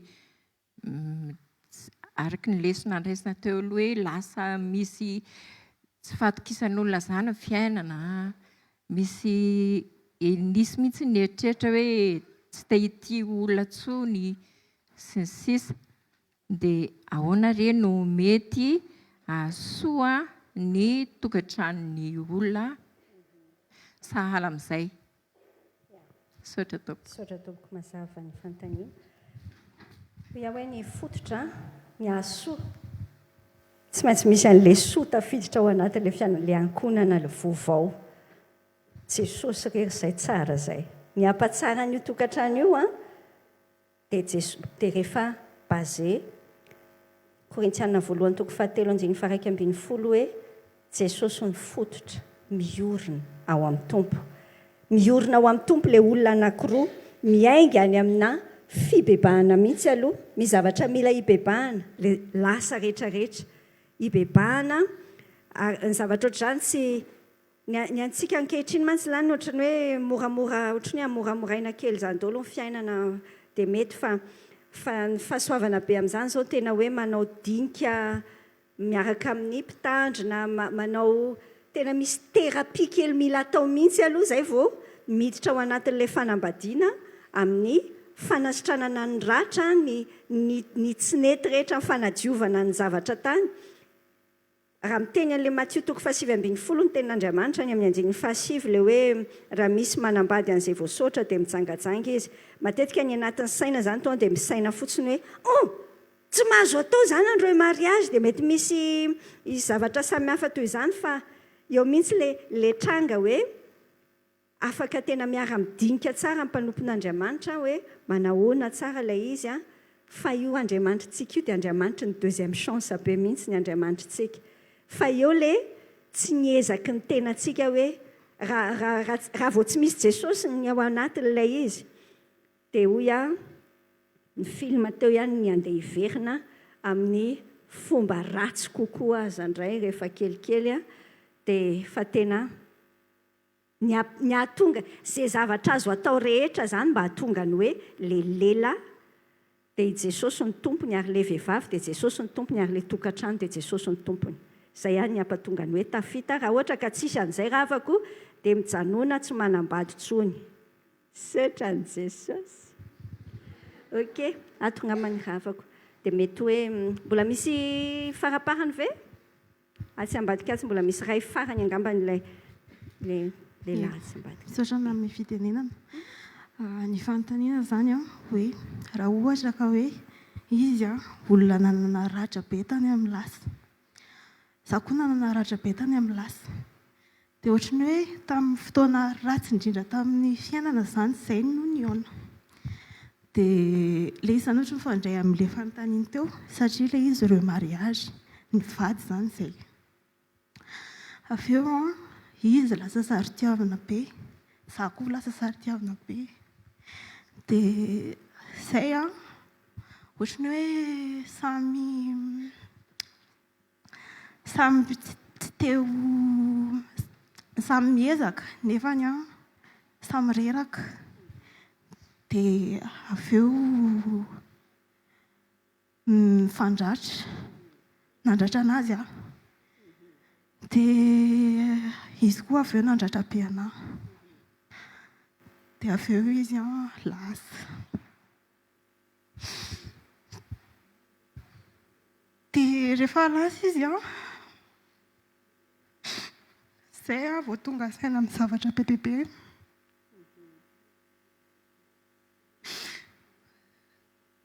Dia tiako hoe inona ny ataoko fa izy efa tsy te hiaino anahy intsony. Hoy izy hoe mila fotoana hono izy zany fa aloha hifarana ilay izy. Izay.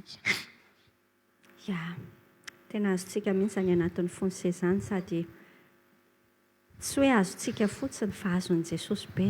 Tena azon'i Jesosy be. Dia mihinao fa tena hoe nentin'ny tompo teto ianao ho fihinao ny mafy hitenenany hoe tsy tapitra tamin'izay mihitsy ny tantara akory. Tsy tapitra tamin'izay. Ahoana ny atao ny dingana aloha zany izao dia tena hoe ny fanasitranana. Fanasitranana. Ny côté anankiroa tena mila sitranana. Fa misaotra ny tompo fa ianao aloha tonga eto, ianao zany aloha tiany Jesosy sitranana. Dia tsara be mihitsy raha afaka hoe manatona zoky na toy izany.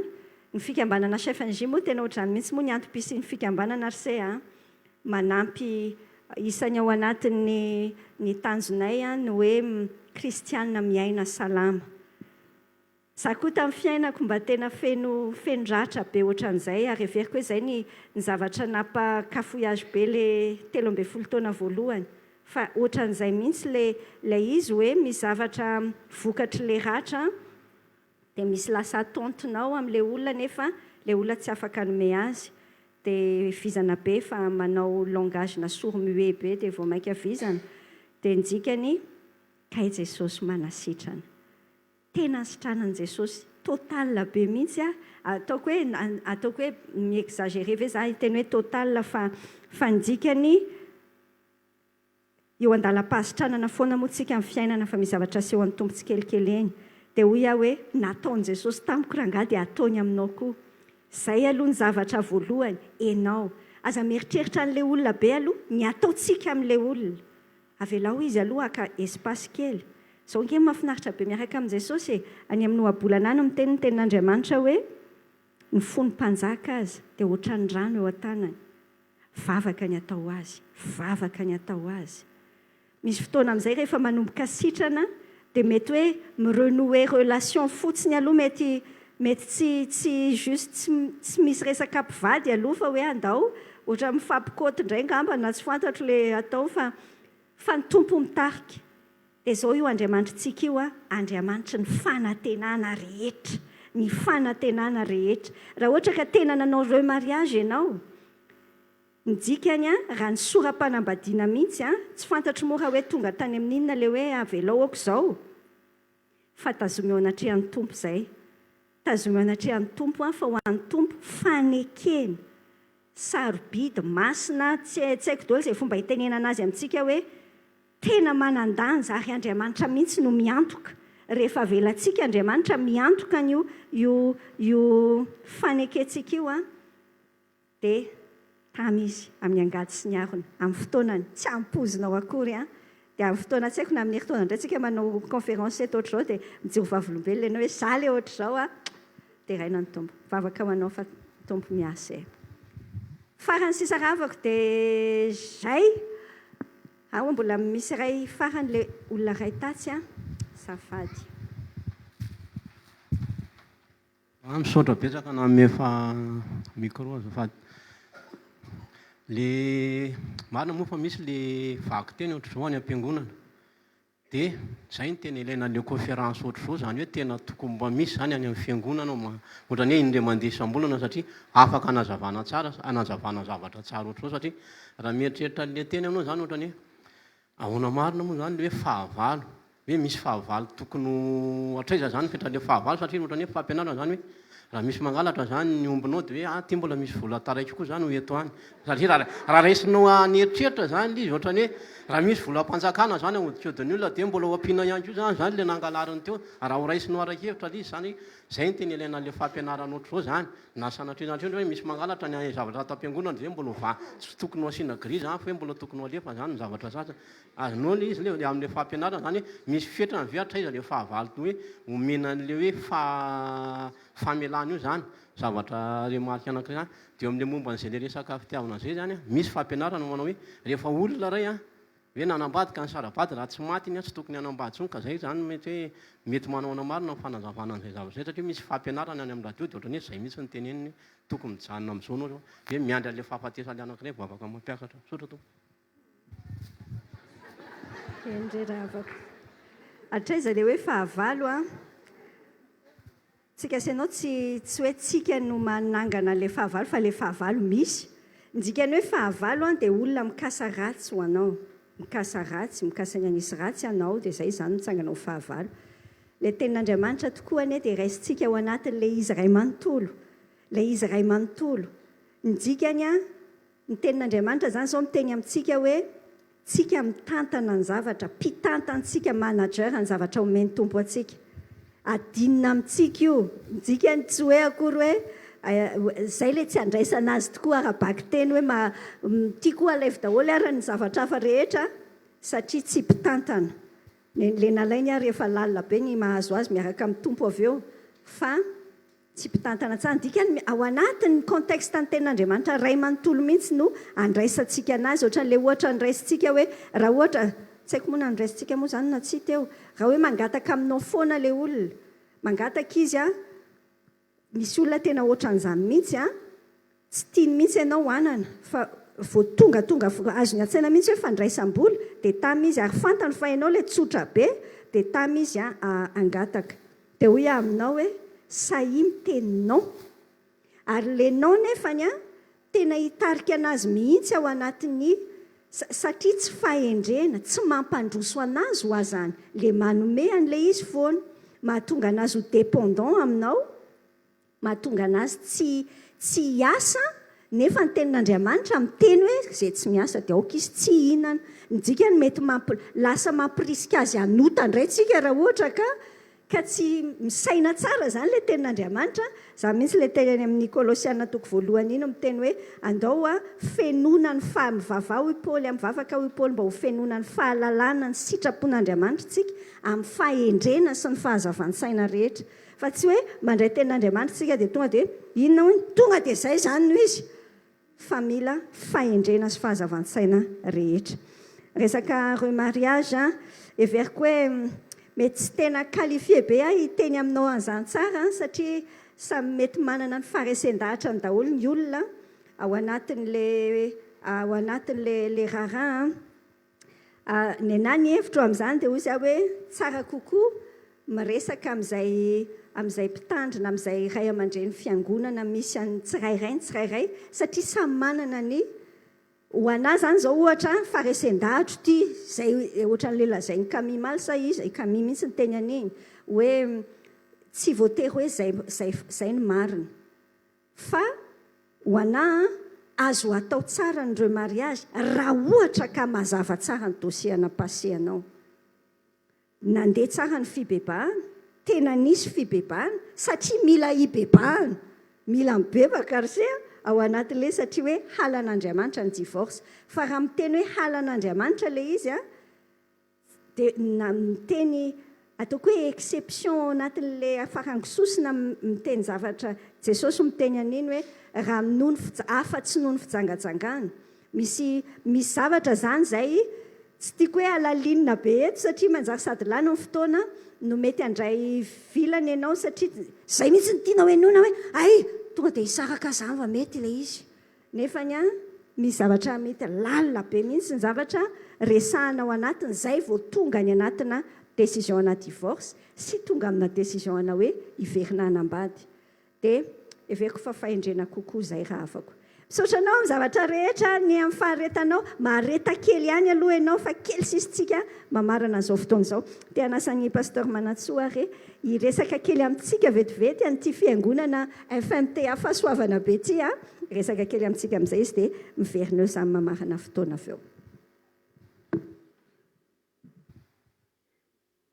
Ndeha tsika hitehaka mafy be ho an'Andriamanitra e. Saotra zokitina. Mino aho fa be dia be ny nahintsan'ny tompo teo amin'ny fiainantsika teto andritran'izay fotoana izay na tamin'ity herinandro ity na tamin'ny herinandro lasa teo betsaka koa no ny fampianarana fampahirezana nomeny Jesosy antsika. Dia misaotra fa fahasoavana ao amin'ny fiangonana no mandray fampianarana tahaka an'izany. Isaorantsika ny fikambanana izay nikarakara izany. Mino aho fa betsaka amintsika no sambany vao niditra sy nafantatra an'izany fiangonana FMTA zany. Mba hatsangano ny tanana. Dia tonga soa eto amin'ny tranon'ny dada. Dadantsika mora ihany fa tranon'ny dada ity fa ny anaram-piangonana mory havana tsy mahavonjy fa ilaina koa nefa ny mahafantatra izany tantaram-piangonana izany. Dia izara kely aminao vetivetika fotsiny fiangonana protestanta malagasy Tranozozora Tramobirika no fiangonana protestanta malagasy voalohany niorina teto Madagasikara. Betsaka ny tsy mahafantatra an'izany. Dia tao anaty Tranozozoro no nivavaka fahiny satria nitazoma ilay kolotsaina malagasy hoe tsy fomba ho antsika velona no mivavaka ao anaty vato, no mipetraka ao anaty vato, fa ny maty no mipetraka ao anaty vato. Dia nanangana fiangonana tao anaty trano zozoro satria ny tranontsika malagasy dia vita tamin'ny hazo na ny zozoro na ny erana na ny vita amin'ny hazo zany.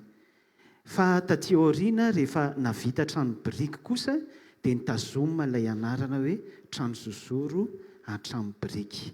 Izay ilay tantaran'ilay fiangonana. Ity ny fiangonana protestanta malagasy voalohany ary misiona protestanta malagasy voalohany. Misiona protestanta maro tonga teto Madagasikara, ny LMS, ny FFMA, ny mission protestante française efa taty amin'ny taona 1970 vao tonga, fa ity no misiona malagasy nitondra anarana izy tamin'ny voalohany misiona trano zozoro. Dia izay niaraka aminy dia nitondra an'izany anarana izany hoe misiona trano zozoro somary fitingokoatr'izay le izy fa taty amin'ny taona 770 dia nivondrona ny misiona protestanta nitambatra ho anankiray dia izy tsy nitambatra fa nitazona ny fahaleovantenany azonareo ve dia nitazona ny fahaleovantenany zany mandraka ankehitriny dia tonga soa atao tranony dada fampahafantarana fotsiny zany fa ny anaram-piangonana moriavana tsy mahavonjy fa Jesosy irery ihany no mahavonjy dia mirary soa antsika rehetra mba mahafantatra an'izany tantaram-piangonana zany isika dia misaotra ny HFMJ izay nisafidy ny toerana teto ny amin'ny nanatanterahana izao seminera goavana be zao dia raha mbola misy amin'ny manaraka dia tongava ihany fa mahafinaritra saotra tompoko. Saotra ny tompo mihitsy manao fanamariana kely fa tato amin'ity fiangonana ity natao mariage ny dadanay sy mamanay. Ok dia faly be zay zay zany moa ilay zanakapelezana ato dia faly mihitsy tsika manana havana atao mihitsy koa izay dia faly ery. Te hanasa vetivety ary te hanasa ny HFNJ Roimemy 2T2M tanora tia miaina madio hiakatra ety aloha ety hoe tsika azafady indrindra fa te hankasitraka ny olona izahay miaraka mankasitraka anareo izahay rehetra. Avy daholo izay tanora tia miaina madio izay ilay anarana izay anasanay anareo mihitsy mory tanora afaka miaraka aminay ao anatin'izany soa aman-tsara na inona lasa anao tamin'ny fiainana mety efa nisy film be da be fa manapa-kevitra ianao hoe za tena te hiaina fiainana fitiavana mamelona fa tsy mahafaty dia raha mbola tsy manana zavatra ahafahanao mitombo manokana ao anatin'izany ianao dia tonga soa afaka miaraka aminay ao anatin'ny miaraka aminay misy andreto tanora reto ao anatin'izay 2T2M tanora tia miaina madio izay. Dia raha ohatra misy koa ianao te hiaraka aminay amin'ny HFNJ manahirana foana manona an'ilay izy indraindray fa fampitinana an'ilay hoe fanafoezana ilay hazo ny fahamarinana namboleny Jehovah. Isaia 1:3 raha afaka no tenin'Andriamanitra napetraka mitombo tany anatin'ny fokotany fa nitanterahany Jesosy tamin'ny fiainako mihitsy io. Fa nisolono mihitsy le dépression be tamin'ny fiainako nosoloany fitafiana fiderana. Dia zany tany anatin'ny fo tamin'ny namorona azy 5 taona lasa zay hoe andao rangatariana ny kristiana tena hiaina fa kay tsara be ty miaraka amin'ny Jesosy ty fa raha teneniko anao tsotra kely fotsiny ny zavatra nahatonga nanangana an'izany HFNJ zany araka tamin'ny mpiara manompo vitsivitsy misy mpiaino radio vaovao mahasoa tena mpiaino RVM tena miondana RVM mihitsy zany olona zany raha avako amin'ilay fomba fiteny azy. Dia ianao zany mieritreritra hoe izany mpiaino RVM zany tokony masina tsy fantatra hoe misy image fa variana ianao fa tena tsy aheraha-monina nefa ilay olona. Ny olona ao an-tranony tena tsy mahazaka amin'ilay miara-miaina amin'ny mihitsy. Dia zany misy zavatra amin'ny cloche zany misy zavatra tsy mety zany. Ary nefa fiainan'olona be dia be ny ohatran'izany. Dia nidika an'izay nataon'i Jesosy taty amin'ny fiainanay dia zarainay dia raha tianao koa niaraka aminay mifampitantanao izany dia afaka ary avelany ary rehefa avy eo misy afaka isoratanao anarana amelanao numéro téléphone-anao dia atsoinay ianao ilazanay izay fomba fidirana tsy misy phénomène be markaiza koa raha afaka fa tenenay aminao. Raha ohatra ianao te hiditra 2T2M amin'ny zoma fa 3 avril amin'ny 12 eny amin'ny siège eny Mahamasina dia manasa anao zay afaka tonga soa eny ianao afaka misoratra anarana moa ianao dia ampatsiahivinay an'ilay fotoana fa afaka tonga soa eny ianao manomboka miaraka mifampitantana amin'ireto tanora ireto ao anatin'izany. Dia izahay reto misaotra an'ireto tanora reto fa mahafinaritra be koa ny ainga ataony maleo tena be koa zareo anatin'ilay vondrona dia faly zahay misaotra anareo ny amin'ny tao anatin'ny fonareo nanomana andreny mba asivoasiny misy kely misy reny isoraty eo misy ilay zavatra tiana izay zato tonga voalohany hatrany ihany mahazo andreny zavatra kely reny dia anasiana hoe inona ny voarainao dia inona ny fanapaha-kevitrao fa Zany masiny anay le fiainanay a tsy mandalondalo fahatany ohatrao fotsiny fa hoe inona ny dikany namonjy séminaire ianao a dia inona ny dikany dia zareo nanomana an'izany rehetrarehetra izany a dia misaotra dia tena hoe miaraka izay rehetra mankasitraka ny fiangonana izay ndao tsika rangay araka hiteny hoe misaotra tompoko isa roa telo misaotra tompoko mankasitraka izay tompoko a ny amin'ny fampiatranona an'izao séminaire izao a dia anao hira anankiray tsika mino fa hainareo le hira hoe le nataontsika tamin'ny andro voalohany tamin'ny séminaire hoe teny tsy afaka ao am-bava izay le hirantsika fitiavana nefa ve mba fantatrao ilay fitiavana dia ataontsika izay izay dia angatantsika ray aman-dreny mpitandriny atao toerana metraka ny tsodrano a dia izay ny fotoanantsika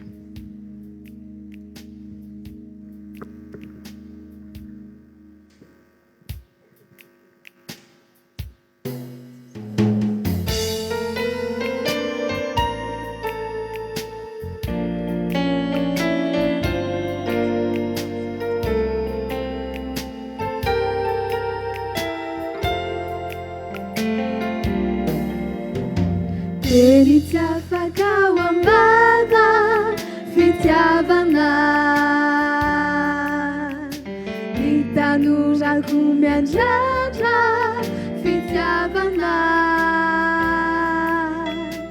namana tsy mifanahy zanaka tsy fohitreny ireny dia no ny fitiavana Bemba fantatrao le fitiavana Sai ambony indrindrany ny fitiavana Nanolorany ny ainy hanavotany ianao hanananao senam-pitiavana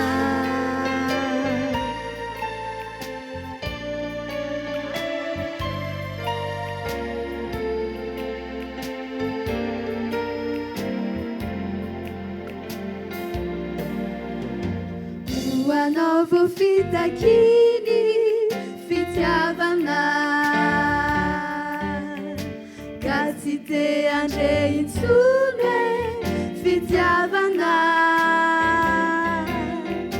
tsy omena tsiny anao zay taminy toeranao tsy te hiendrika fitiavana Vemba fantatrao le fitiavana Sai ambony indrindrany ny fitiavana Nanolorany ny ainy hanavotany ianao hanananao senam-pitiavana Fantatrao ny tiny ambara hoe fitiavana Fa Jesosy zay ty mizara le fitiavana Nanolorany ny ainy hanavotany ianao hanananao senam-pitiavana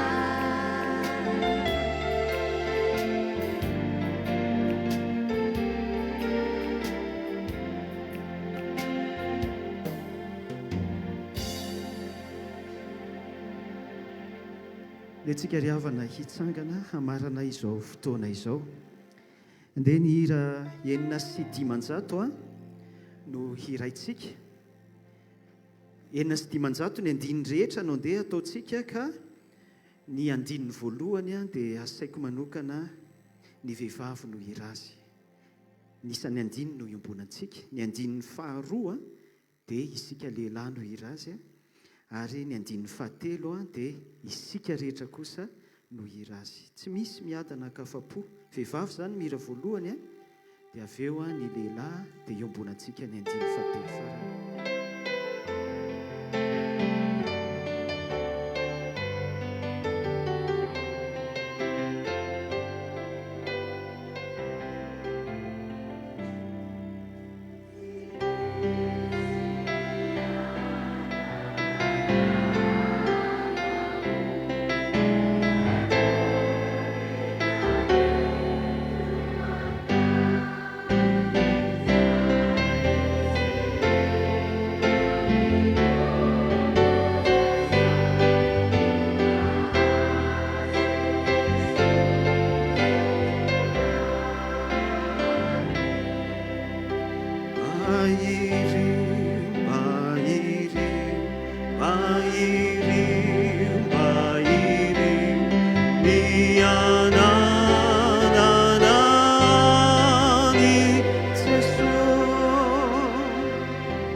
misaotra andriamanitra tena mankasitraka anao zahay fantatray fa tsy kisendrasendra ny zavatra rehetra na ny fahatongavanay teto aza eny fa na dia ho an'ireo namanay vao androany vao tonga teto tsy kisendrasendra zany fa voalahatra ao avokoa voalaminao avokoa ny fotoana rehetra ny fiainanay dia tominao zay ka voatoana teto amin'ity toerana izay tsy hafa fa tranonao sy vavadinao ity indray toy izay miondrika manoloana ny fahalebiazanao sy ny fahatsaranao rehetra ny amin'ny fitiavanao anay tompo nanaiky ianao nanefy anay nanaiky ianao nampahery anay nanaiky ianao nanoro-hevitra anay ary nanaiky ianao Andriamanitra nandrotsaka taminay ny famondram-po ny fitiavana tsisy miafina aminao ny fiainanay rehetra tompo dia indro aterinay eto apotitry ny azo fijalianao Jesosy Kristy tompo ireo izay manahirana anay rehetra ireo izay manavesatra anay ireo izay mampahory anay rehetra araka ny teninao hoe makanesa ty amika anareo izay miasa fatratra sy mavesatra etana izao no hanome anareo fitsahara mila fitsaharan'izay tompo betsaka ny zavatra manavesatra anay eo amin'ny fiainana fa misaotra fa Andriamanitra fitiavana tokoa ianao Jesosy Kristy tompona eo dia manala izay rehetra mety olana eo amin'ny fiainanay ka miteny aminay hoe aza matahotra momba anao aho ary aza mierikerika foana fa izao no Andriamanitra ao tompo izay rehetra nafafinao taminay dia aoka tsy verina foana any aminao ny teninao raha tsy mahatanteraka ny sitraponao eo amin'ny fiainanay ary izahay tompo amin'izay tokony hanapahanay hevitra sy handraisanay safidy aminao dia tena hiaina izany tokoa izahay ny asan'ny devoly satana rehetra izay mamatotra mitondra lahelo mitondra tezerana mitondra rofy ao amin'ny fiainanay amin'ny anaranao Jesosy Kristy tompo tsy manan-kery tsy manam-pahefana eo amin'ny fiainanay izany misaotra Andriamanitra amin'izao sisa izao atoky anao zahay amin'izao sisa izao handeha hiaraka aminao zahay ary fantatray fa amin'ny hoavinay rehetra koa dia ianao no mitsotra anao aminay izao tsotran'izao izay tononona amin'ny anaranao Jesosy Kristy tompo manao hoe fiadanana ny eo anareo ary fitiavana mba amin'ny finoana an'Andriamanitra ray sy Jesosy Kristy tompo ny fahasoavana ny ho anareo rehetra izay tian'i Jesosy Kristy tompontsika amin'ny fitiavana tsy mety levina amen mahazo toerana sika hivavaka aman-kely